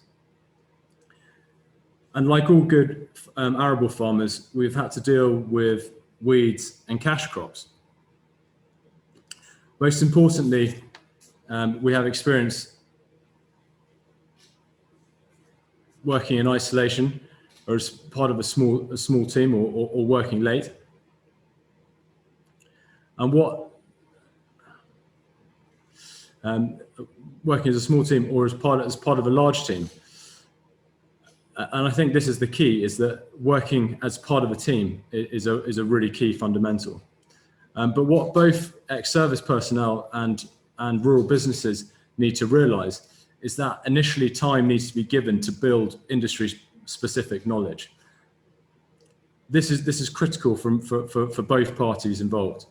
But as that knowledge grows, we can start to call upon all those previous experiences and begin to add value, to think outside the box, and frankly, to just get stuff done. So ultimately, what most of what we do in business is around problem solving in one form or another. So well-organized, logical, forward-thinking ex-service personnel who have been trained to do exactly this should be the key ingredient for any business. So bringing this into a rural context, and that for farming and for land management, problems are a threat if they're not dealt with, but they can also be an opportunity. So just the top bar here, this is really around recognizing that natural capital has been written into the 25-year environment plan, now the Agricultural Act and the draft Environment Bill. This, we are undergoing a seismic change led by changes in political policy. We're all aware of the drawdown in BPS, but look forward. Can red diesel be maintained when polluter pays principles come through in the Environment Bill? I don't see how they can be as we drive for net zero.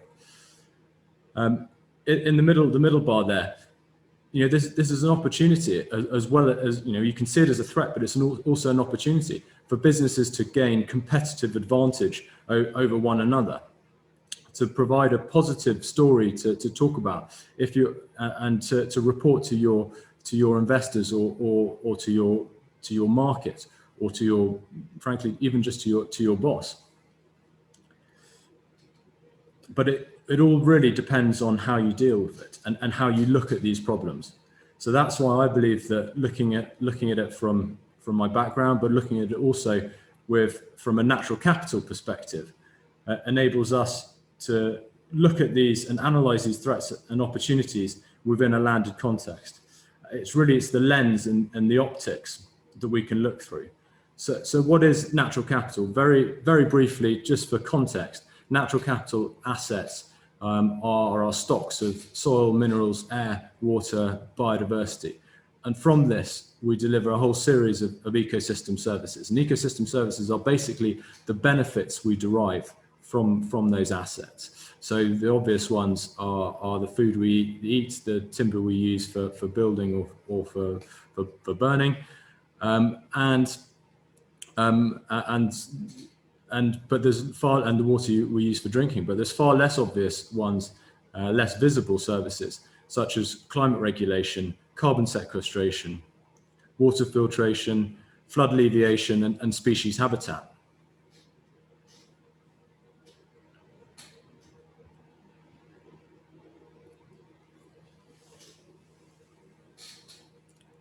So ultimately what we do as business is,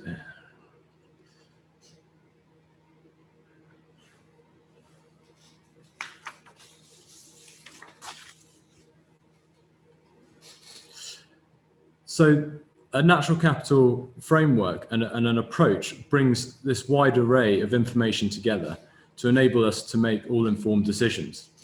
So and it's been a team effort, myself with my background, Jack, who's got a corporate finance background, so bringing in a different skill set. Tom, who's got an ecologist, he's an ecologist by training, a different skill set himself. And James, again with a different skill set, particularly in international valuation and land management. We've pooled our resources and our skill and our knowledge together, but all working collaboratively and pulling in that same direction to develop what we call a natural capital grade, which we've designed to assess the performance of a landholding's natural capital assets. We do this by looking at the extent of what's there, the impact of what it's doing, and the potential of what that landholding is capable of achieving. And we've adopted within that military principles. So we've looked at marginal gains, where small incremental improvements in any process, which when added together can make a significant improvement. To others like reconnaissance, where 70% of the information on time, and I would add as well on budget, is more important than 100% too late. But what we're doing through our reports and through our advisory is seeking to add value at every stage. by recognising how to improve the performance of those assets, which we simply reflect within the grade, by illustrating site-specific examples of carbon offsetting, biodiversity net gain, corporate sustainability partnerships, and then brokering those for clients as well.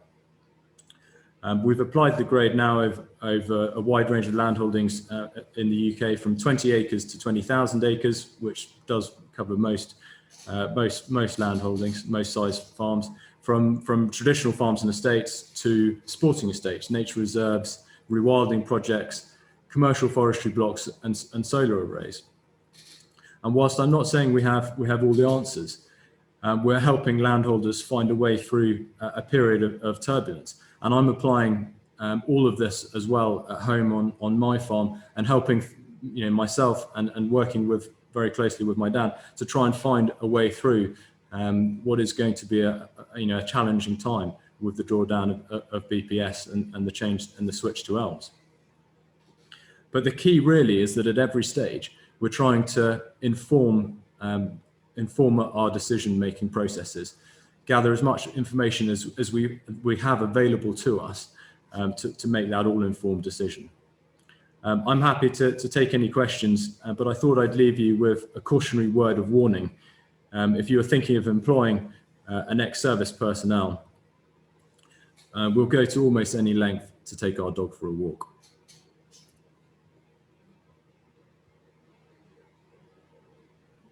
Thank you, Anne. You should have. Yeah, that's perfect. Thank you very much, Alex. And if anyone has any questions for Alex, we're just going to hear from a couple more, and then please do feel free to ask any questions. We're now going to hear from Jeremy Hibbard, who's from the Veterans Farmable Foundation.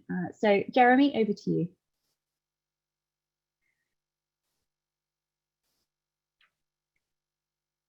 Can I take control of the screen, Anne? I can now, good. Excellent.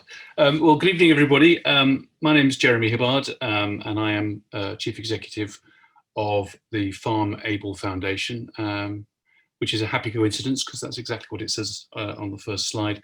Thank you very much for inviting me to speak this evening. It's always a hazard following such a distinguished and passionate panel of speakers, because they've already said a lot of the things that I was going to say. So I've been sitting here for the last hour, crossing great chunks out of my presentation. But the good news for everybody is that means that my 15 minutes is now down to about 8 or 10, which at this end of the day is no bad thing.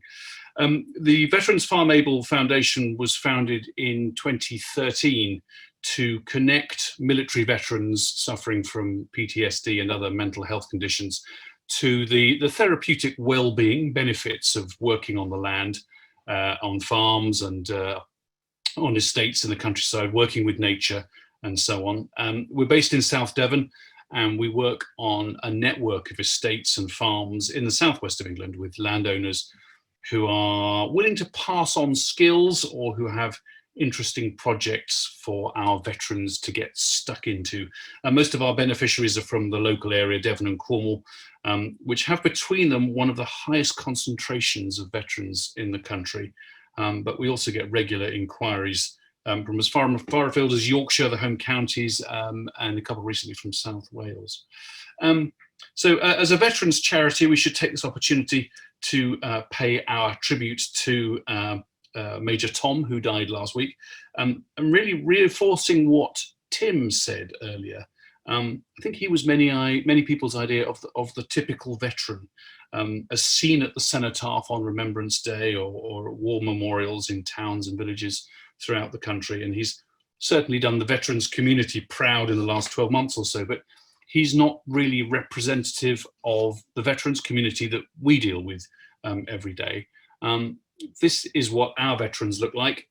Most of them physically fit, very able-bodied young men, aged between 18 and 40.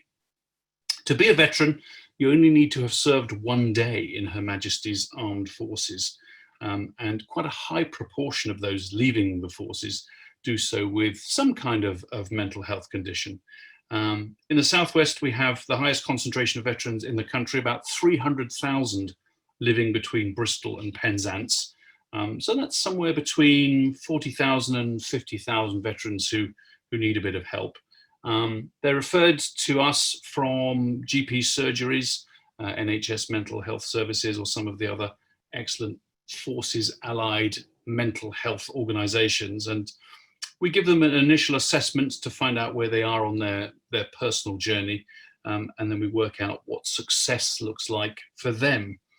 Some want to stop flashbacks or just sleep better. Others have lost a bit of confidence, or they're feeling isolated, and others want to learn new skills for a hobby or training for re-employment. What they have in common is a wonderful thirst for knowledge, great resourcefulness, and amazing team spirit. We currently have a cohort of about 100 veterans actively participating in the various activities and things that we offer. We work with a network of landowners, farmers and estates across the Southwest, and they invite us onto their land to pass on skills or take part in projects they're undertaking. Great chance for our veterans to get stuck into a project and learn new skills while absorbing the therapeutic benefits of learning and working in the countryside. We're not just a cheap labour force. We do look for projects that our veterans can get something back from. For instance, therapeutic learning, physical machine skills, even employment opportunities. We are a charity relying on grant bodies and various other organisations for funding, including the CLA's charitable trust, to whom we are very grateful for their recent donation. So here's one of our current projects. This is Pentilly Castle near Saltash, where we're restoring a 2.5 acre Victorian kitchen garden. Now we're a mental health charity, so that gives us the freedom to carry on working through lockdown and under socially distanced guidelines, of course, but we're carrying on with what we do. The owners of this garden are a military family, so they understand what we do, and they've pretty much given us the garden to do with as we like. We've cleared a site that had been neglected for about 20 years, and we've just been planting some of the beds with root crops and laying out the seed trays in the greenhouses, and restoring some of the original box hedges here, which provide fantastic borders and windbreaks for certain parts of the garden. The cohort are learning heritage, horticulture, machine skills in a calm, therapeutic environment, and as the project progresses, they'll start to see the fruits of their labours. Over time, we like to see the project spread beyond their initial location, a sort of hub and spoke model. One of the most recurring issues with some of our veterans is isolation, loss of contact with their communities and the real world. So we love the idea that one of our veterans might leave here at the end of the working day with a couple of punnets of strawberries, and they've grown themselves, and they can bang on a neighbour's door when they get home and say, I brought you a present. And that idea of giving to others is one of the NHS 5 steps to well-being that helps shape all our projects. Here's another one, the Apricot Centre near Totnes, which is a working horticultural space. It's also used for therapeutic learning and teaching school children about the countryside. We've helped them clear some woodland, open up footpaths, build a bridge, and here is this is a cowshed that we're helping them to put up. Quite a lot of our veterans are ultimately interested in employment in agriculture, horticulture, related trades like landscaping and garden and maintenance. The work that we do is a great way for them to find out if they like it and work out exactly which avenue they might like to pursue. And it's good for the farmers and landowners that we work with. We've had some great successes with our veterans building good relationships with landowners and then being offered apprenticeships or full-time employment. What you get when you employ veterans is a strong, highly motivated, organised, resourceful workforce. They're used to being active, to working outdoors in all weathers, and they're fantastic at problem solving. I think it's in the blood. There have been a couple of occasions where we've arrived on site at the start of what our hosts have designated a 2-day project. We've started at 9:45 on day one after our health and safety briefing, and the entire project has been finished by lunchtime, such as the energy and organisation of our teams. We see a rapid improvement in the well-being of our veterans. Around 90% report a general improvement in their outlook on life, their self-care, and their ability to build relationships. They enjoy the learning, the physicality of the work, the processes, the sense of achievement, and they love being part of something. And for many of them, that's the reason that they joined the armed forces in the first place. Our work is constantly evolving, so we're open to ideas, suggestions, conversations on any topic. If there are landowners tuned in tonight who are based in the southwest, in the South Devon area, we're also looking for an office now, but we're looking for somewhere that's kind of on a farm or it's got a bit of land with it. If you can help us with that quest, we'd be very grateful. And if anything I've said here rings a bell or lights a candle, well then please do get in touch with us and come and join us maybe and have a cup of tea around the campfire, which is always the highlight of a Farm Able day. So thank you very much, and we'll be around afterwards if anyone's got any questions, or the contact details are on our website. Brilliant, Jeremy, really interesting. Thank you very much for that. We're now going to move on to our next case study, and we're going to be hearing from Johnny Kerr. So Johnny's a farm manager for Velcourt and manages 2 farms in Wiltshire. And I'm just going to ask Johnny a few questions. So perfect, thank you. So Johnny, hopefully you're here somewhere, just looking for you on the screen. There we are, excellent. So Johnny, could you tell us a little bit more about the farm business at the moment and what you're doing for Velcourt? Yeah, so I'm a farm manager for Velcourt in Wiltshire.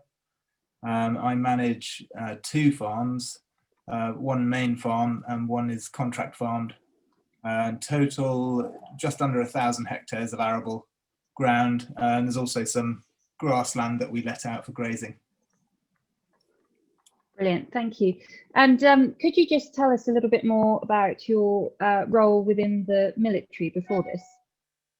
Yeah, so I was in the Black Watch. I was an officer in the Black Watch. I was at Sandhurst in 2005 and then served in Northern Ireland and then Iraq and Afghanistan, and sort of went through a fairly typical officer progression from platoon commander through to company second in command and then battalion operations officer before leaving after 9 years, including Sandhurst. Great, thank you. And so what attracted you to pursue the career in the rural sector after leaving the forces? So I come from not directly a farming family, but both sides, mum's side and dad's side, are farming or were farming, and I grew up in the countryside. So I think really, you know, some of my earliest memories are of farming. So I had a connection and that kind of, I suppose, a passion for it that was a seed planted at an early age.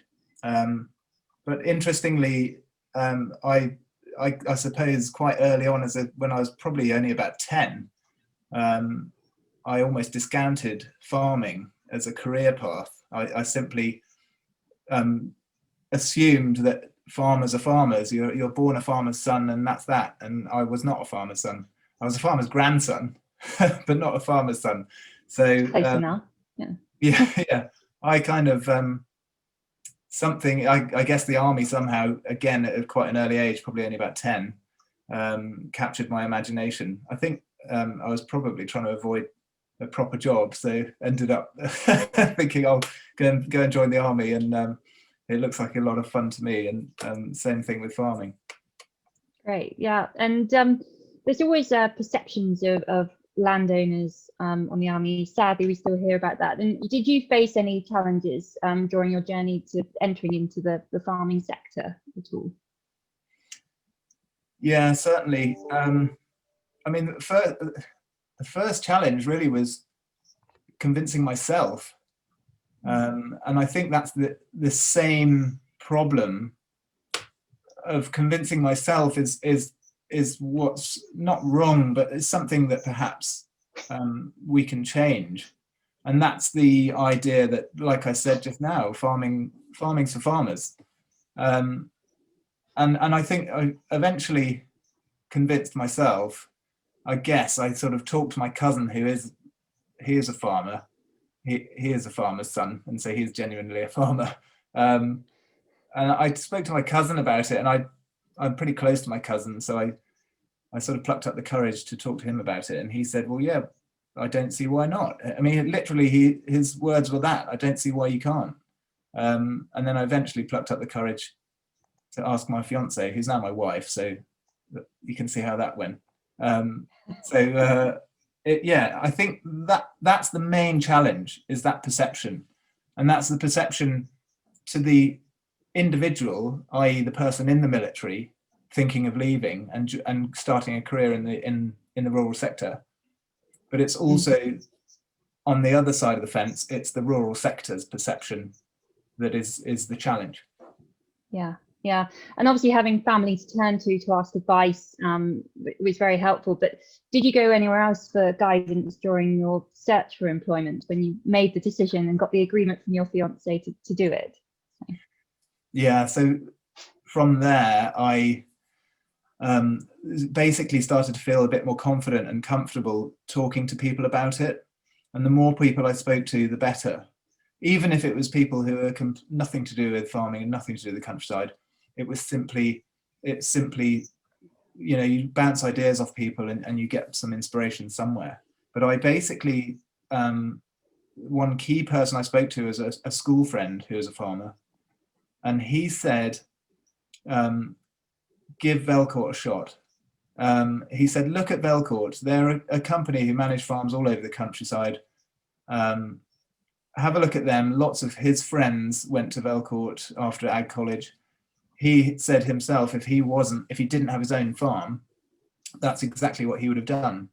And so I was literally at my desk in Canterbury when I was still serving as the operations officer and just Googled Velcourt. Perfect. And I mean, I think perhaps our perceptions have changed this evening, but people might consider farming and the forces to be completely different things. But what similarities are there that make force leavers great employees for the rural sector? Interestingly, I think Alex hit the nail on the head when he said in his presentation, people that just get stuff done. There are many attributes to military people, and let's not kid ourselves. There's a lot of military people who wouldn't fit in the rural sector, and if I think back to some of my soldiers, they didn't even fit in the army, but there you go. But there are plenty of people in the military who have all sorts of fantastic attributes, but definitely one of the big things, like Alex said, is just people who get stuff done. Apart from that, I would say military people are very good at learning new things because they went to an organization that is nothing like anything else and had to learn how to use machine guns, how to service helicopters, how to, also you use your imagination, you can come up with everything, but that's exactly what military people have already been through a transition from civilian to military. And so for them to go from military to civilian, I think, and even during your time in the military, you, like Fiona said in her presentation, every 2 years you go onto a new job. I remember being driven up the wall when after my first job, and you're given a second job and you just think, well, hang on a minute, I don't know how to do this. and there's not much there's not much help and support. It's a case of you'll figure it out. Fast learning. Yeah, exactly. So I think military people are extremely good at adapting and not being phased by going from one thing to another that's quite different, and seeking out the help and training, you know, and this is where forces farming comes in so well, and HighGround, is that there's so much opportunity. They just need pointing in the right direction, and if they get that training, they can adapt and change to anything. Yeah. Yeah, and there are certain perceptions of both farming, rural sector and the forces that might discourage either side from considering career opportunities. But what would you say is the greatest benefit for both parties, having experienced both yourself? I think for a military leaver, that, you know, speaking from experience, the benefit is probably why they joined the military in the first place, is that they want to do something a bit different, something practical, physical, and something dynamic. You know, military life, especially on operations, and farming life, it's very dynamic. We make a plan. I've got a plan for tomorrow. If we're lucky, we'll get some fertilizer on, but God knows, that could all change, and we just need to be flexible. That's part of the attraction. And I think, so therefore, the benefit for a military leaver is that you're getting a job that really taps into some basic human needs to be physical and be outdoors and be part of a team with other people, you know, not necessarily 100 people. You know, I've only got 2 staff, but I'm still part of a team. I think the benefit for landowners, we've talked about plenty, which is that you're getting someone different. And I think that's really important. And Alex touched on this a lot with Nature Capital, that agriculture is going through quite a lot of change, and there's a heck of a lot that needs to be thought about. And I think fresh eyes and fresh ideas are what you would get from military leavers. And that's definitely what estates and farms need right now. Yeah, absolutely. There's a lot of change coming, but there's a lot of exciting opportunity with agri-tech, etc. as well. So yeah, really interesting. And for you with Belcourt, you know, what qualities did you take away from the forces that you believe have made you successful in your role now? I think on a sort of managerial, fairly sort of boring level, it's the ability, you know, to just organize stuff, and like Alex said, to get stuff done.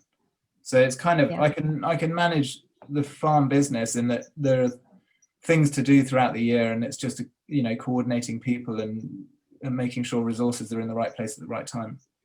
But I mean, that's very managerial. I think what I probably bring to Belcourt and to farming, you know, without blowing my trumpet too much, is probably more of the leadership side of things. You know, management, basically, this is kind of how I took it when I was in the army. Management is quite scientific. It's almost like maths. But leadership is much more of the other side of your brain, which is much more creative and much more the human side of things. And you know, I do think that is what is needed now in the industry. And I hope that Belcourt are pleased that they have someone with a different set of eyes, I suppose, a different fresh ideas maybe. But it's also not just the same old management. There's something more to it. And I think leadership now, in the next 10 years, the industry is going to need not just plain old management. It's going to need some creativity, and it's going to really, really crucially, it's going to need people to understand those ideas and to make it happen. And that's 100%, that's leadership. Yeah, excellent. Thank you. And finally, so what do you most enjoy about your role with Belcourt now? Not the wet weather, I imagine. Yeah. I think it's hard to nail it down to one thing, which is, you know, why I'm really glad that I got into the army and had a good career in the army, but I'm also seriously pleased and consider myself extremely lucky to be doing what I'm doing now as a farm manager, because there's not one thing I can say is the best or my favorite of it. It's literally the whole. I mean, I'm an arable manager, so it's almost like the whole year. Every year is different, and what I love about it is that we go through times of the year that are pretty quiet. So you need to spend more time with your family, which a lot of military people would really envy. Spend more time with your family, and I guess just, doing whatever it is you love. And then when it gets busy, it's fantastic because you've probably, as I'm getting now, getting pretty bored of the quiet time. And I'm really looking forward to spring.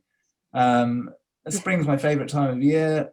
And when it gets going, the farm is dynamic. Like I said earlier, it really starts to move, and you have to use your brain all the time and make things happen and change your plan almost instantly every day because the weather changes or machines break. And obviously overarching all of that is trying to take people with you, which is, for me, my two blokes that work on the farm, but also the landowners. I manage two businesses and I need to take the clients with me. Yeah, absolutely. And that all comes from skill sets you've learned from your experiences in the army. So yes, that's really interesting. Johnny, thank you very much. I'm now going to open this up to all the attendees for any questions you might have that you'd like to put to any of our speakers this evening. I'm going to actually start by asking a question. Well, I'll start by asking it to Jeremy, and if anyone else wants to come in on this, perhaps Alex or Johnny. Jeremy, one of the unique qualities of farming businesses is often that they are family businesses too, and they tend to span generations as well. And with military personnel often posted to many locations, both domestic and abroad, do you feel that the rural sector would benefit ex-service personnel and their families? Yeah, I really do, and I think there's one thing. Again, it's in the longer forces farming presentation, but that part of working for family businesses to me is key. It's a very integral business. It's a very loyal business. You are working for people who have, let's say, family investment in a business and want it to work. And the welcoming of a family that are resettling into a rural area or into a farm business, to me, you can't get that from any other business. And whether that's colleagues working on the farm and partners and spouses and kids getting up and getting to know each other and integrating into the network of a farm or a rural business or an estate, to me that's a huge benefit for someone looking at moving into agriculture. Yeah. Thanks. Would anyone else like to come in on that, on the family stability point? Yeah, I guess I can. When I left the army, I just got married, and to be honest, I wasn't hugely looking forward to the idea of living in a pebble-dashed council house on an army patch. And I'm still, plenty of my mates that stayed in the army seriously envy the fact that we live in the countryside, and my wife and boys get to go on the farm or walk around in the countryside most days. So I do think that the military are pretty good at looking after families, but it's very, very different. And I think a career in the rural sector, if it means you're living in the countryside, I think that's probably 99% of the battle for keeping a family pretty happy.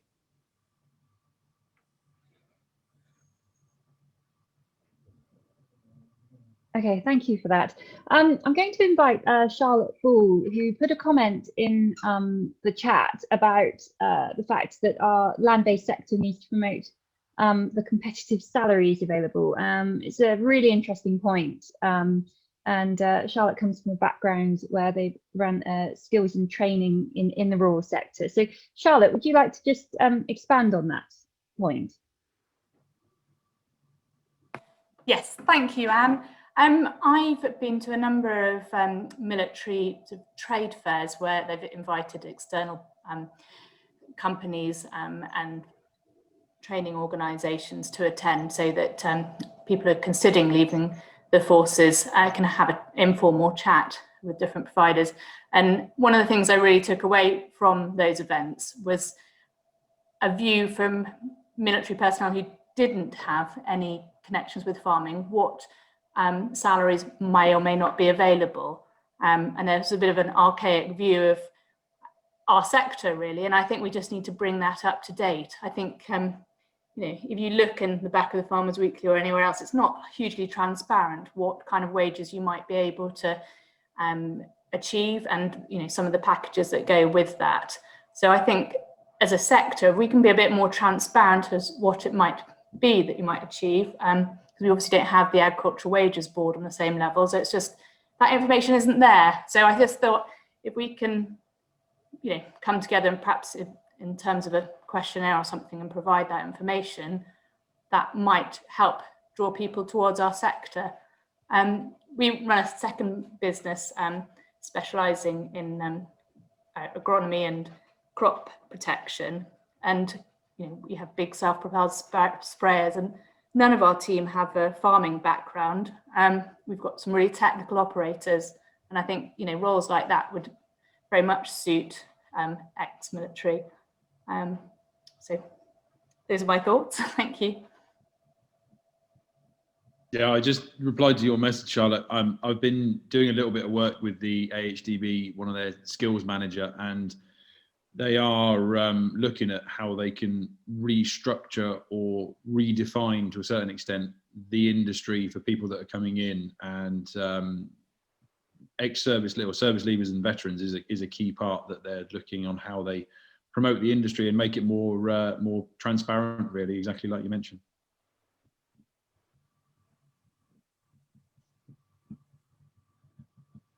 Great, thank you for that.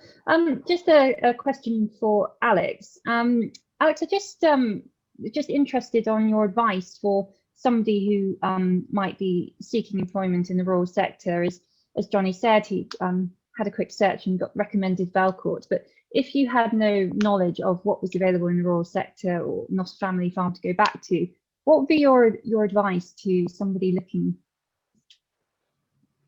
I mean, look, I think it's got very difficult, because my initial thoughts, and exactly what I did, was I went and I phoned people up and basically went and tried a whole series of different options out. So I went and jumped into commercial property for a couple of weeks to see what was going on now. I interviewed for insurance companies, looked at sort of different aspects to try and understand and inform and see where I wanted to be.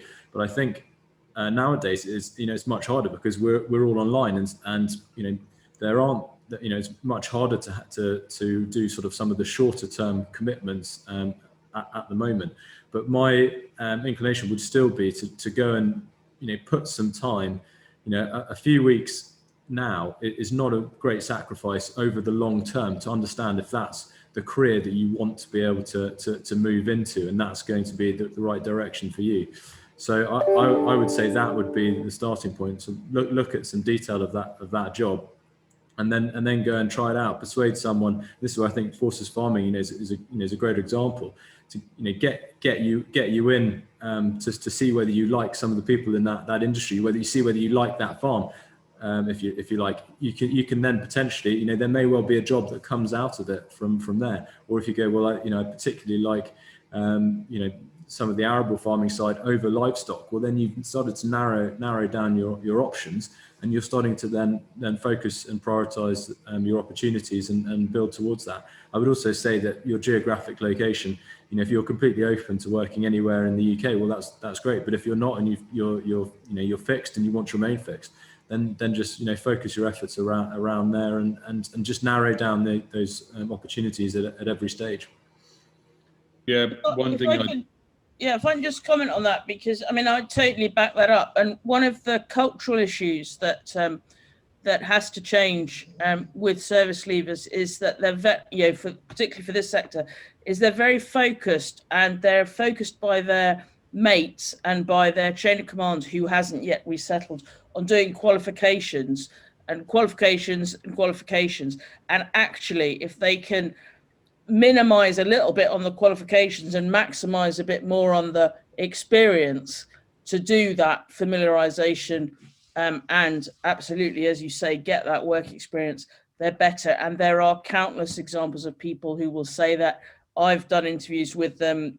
There are podcasts out there that other people have mentioned, and it's an abiding message, and it's still one that hasn't got through to the culture of resettling service personnel to get out and do work experience. And this sector is the same as many others, but it's particularly important in this sector to do that, because, as has been mentioned, there are different skills, but also it's a sector that works on who you know and introductions. And so making those connections early is really important. Really good point, Alex. Yeah, I was going to say that's the one thing I'd add to those points is the ability to propose a career path. This is one thing I discuss with anyone that gets in touch with me and says, can you post this job? Can you share this with your network of potential employees? Is to have just a very brief discussion about, well, what are the career plans that you're offering, really? Because as Fiona mentioned at the start, there's a natural progression towards, okay, this is where I'm starting, what's next? Where do I go from here? What are my progression steps? And that's one of the things we like to discuss quite early on. It's like some of the work I've been doing with AGCO around the service or the service engineer side is actually putting together a complete career plan, from service engineer, literally on the spanners, answering calls, out in the field, middle of the night in the summer, fixing parts on combines, etc. Where can that lead on to? How do they move into a service manager role, for example?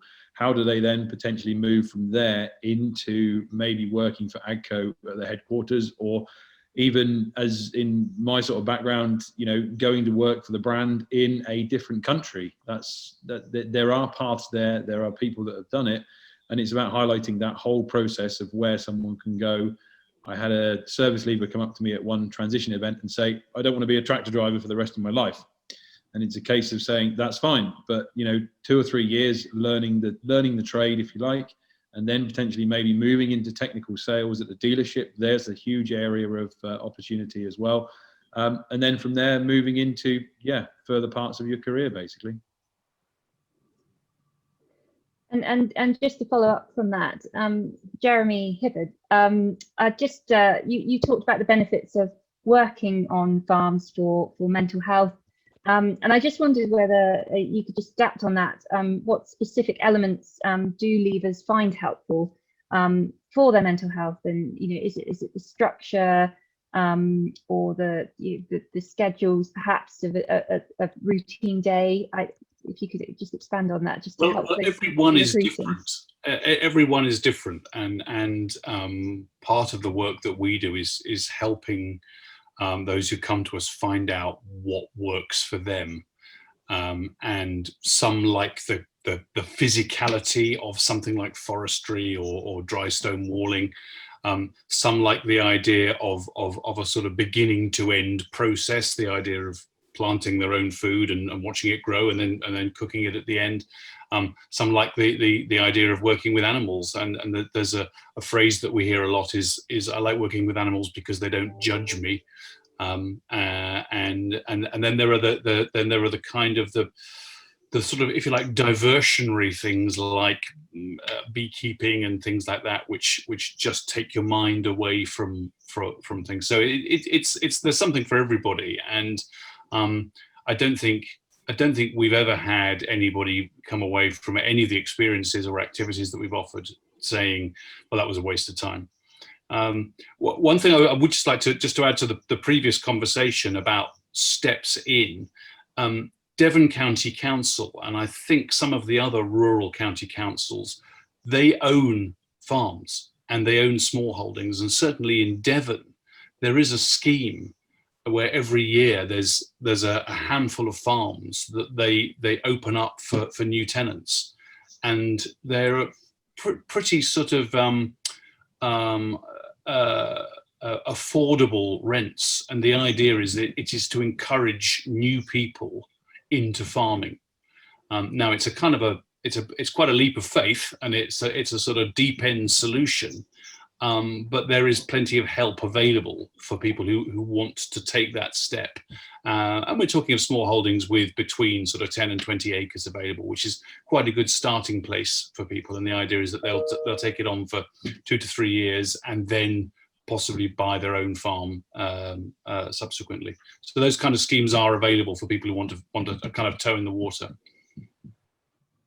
Yeah, I was going to say that. I was just going to add a bit to what Jeremy said. Is it's that level as well. Moving into rural business or moving into agriculture, it's that sense of ownership. You know, I've never met a herd manager or someone managing a beef herd or even an agronomist who doesn't have a sense of ownership over what they're doing. You know, and that's the level of engagement I think that as well that we don't get over enough, is that you're not just doing a job, it's a life, but you are probably as invested in that work as much as the owner of the field or the owner of the crop or the owner of the animals, because that's how people progress, and that's what sets you aside from going forward. One opportunity I've been looking at as well on that theme is discussing with some landowners about potentially looking at share farming or share, let's say, operations. So for example, if someone comes to me and says, you know, I really like the idea of working with pigs, etc., etc. Well, we are in a position now where, you know, there are areas of land that are not being used, and to have a professional discussion, or for me to go to a landowner and say, look, I know someone that's looking at investing in, let's say, a poultry unit, you know, a mobile egg system, or a few pigs, etc., to rear on.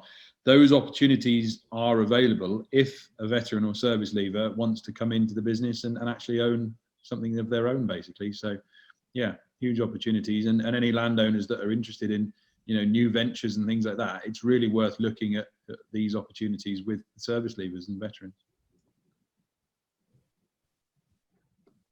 Yeah, thank you for that. And you're absolutely right on the county farms aspect, Jeremy. That's very true. And I think the way agricultural policy is changing over the next few years, we'll certainly see opportunities for new entrants to enter the market, whether that's through ideas such as share farming, which the CLA has done a lot of work on in the past. If anyone wants to learn any more about that, do get in touch with our regional office and we can talk you through that a bit more. But there will be other elements, a lot of sort of community work. We had a webinar last week on kitchen gardens, and there's a lot of interest in that at the moment, whether you wanted to start with a small acreage. But I think opportunities in the UK agricultural sector over the next 10 years are really interesting. So yeah, so that's a really good point on the county farms. Sorry, I meant to be chairing, not offering comments as well. So do we have any more questions for our panel? No, I have silence from the panel. Well, it's just coming up to 7 o'clock. If something springs to mind after we've finished this, please do not hesitate to come and get in touch with us, and we can pass that on to the panel to answer. From my point of view, I've certainly learnt a huge amount this evening. Jeremy has taken his mute button off, so whether he's about to say something. No, sorry, Anne. I was only the only thing I was going to add there was one question that we didn't bring up earlier, which was around health and safety.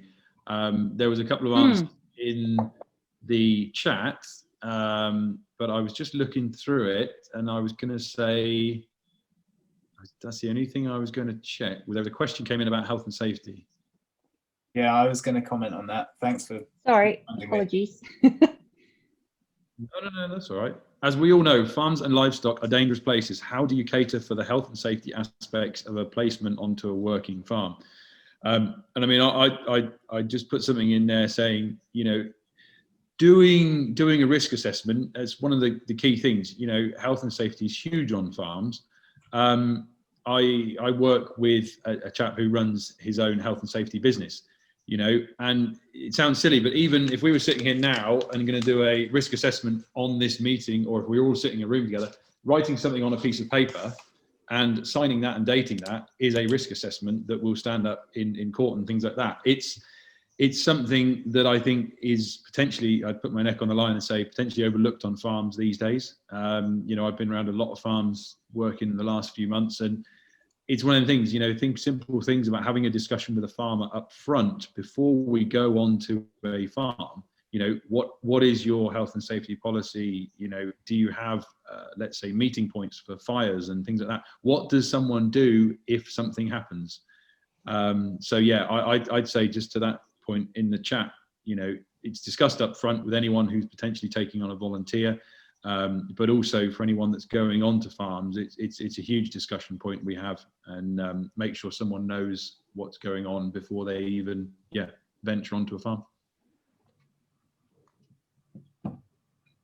Yeah, I was that was a good question, the health and safety question, and it made me think that basically I like to think that military people have probably worked in pretty dangerous situations where they use their own mental risk assessments, and that is something that I think generally society is starting to lose a bit, and agriculture is definitely under the microscope now for health and to improve its health and safety record. And I think military people are probably more in tune with that idea of risk and how to look after yourself, but also all the others around you. So I think it's not that specifically there's certain things on farms that, you know, a military person wouldn't understand. I think military people understand risk probably better than your average civvy. And I think that, for me anyway, that's the health and safety on my farm. Yeah, we have a great big lever arch file full of bits of paper, but we also have a common understanding that it is about risk assessment, personal risk assessment, and also looking after others. And I think military people are pretty good at that. Yeah. Thank you for that. Just looking to see any final questions. Nope, okay, I think we're there. So again, thank you very much to all our speakers this evening. It's been very interesting. I would highly recommend that those attending get in touch with these organisations. Yes, it has been very worthwhile. If you would like the CLA to put you in touch with anybody after this, again, please do not hesitate to contact us and we can arrange that. Yes, so here are the links.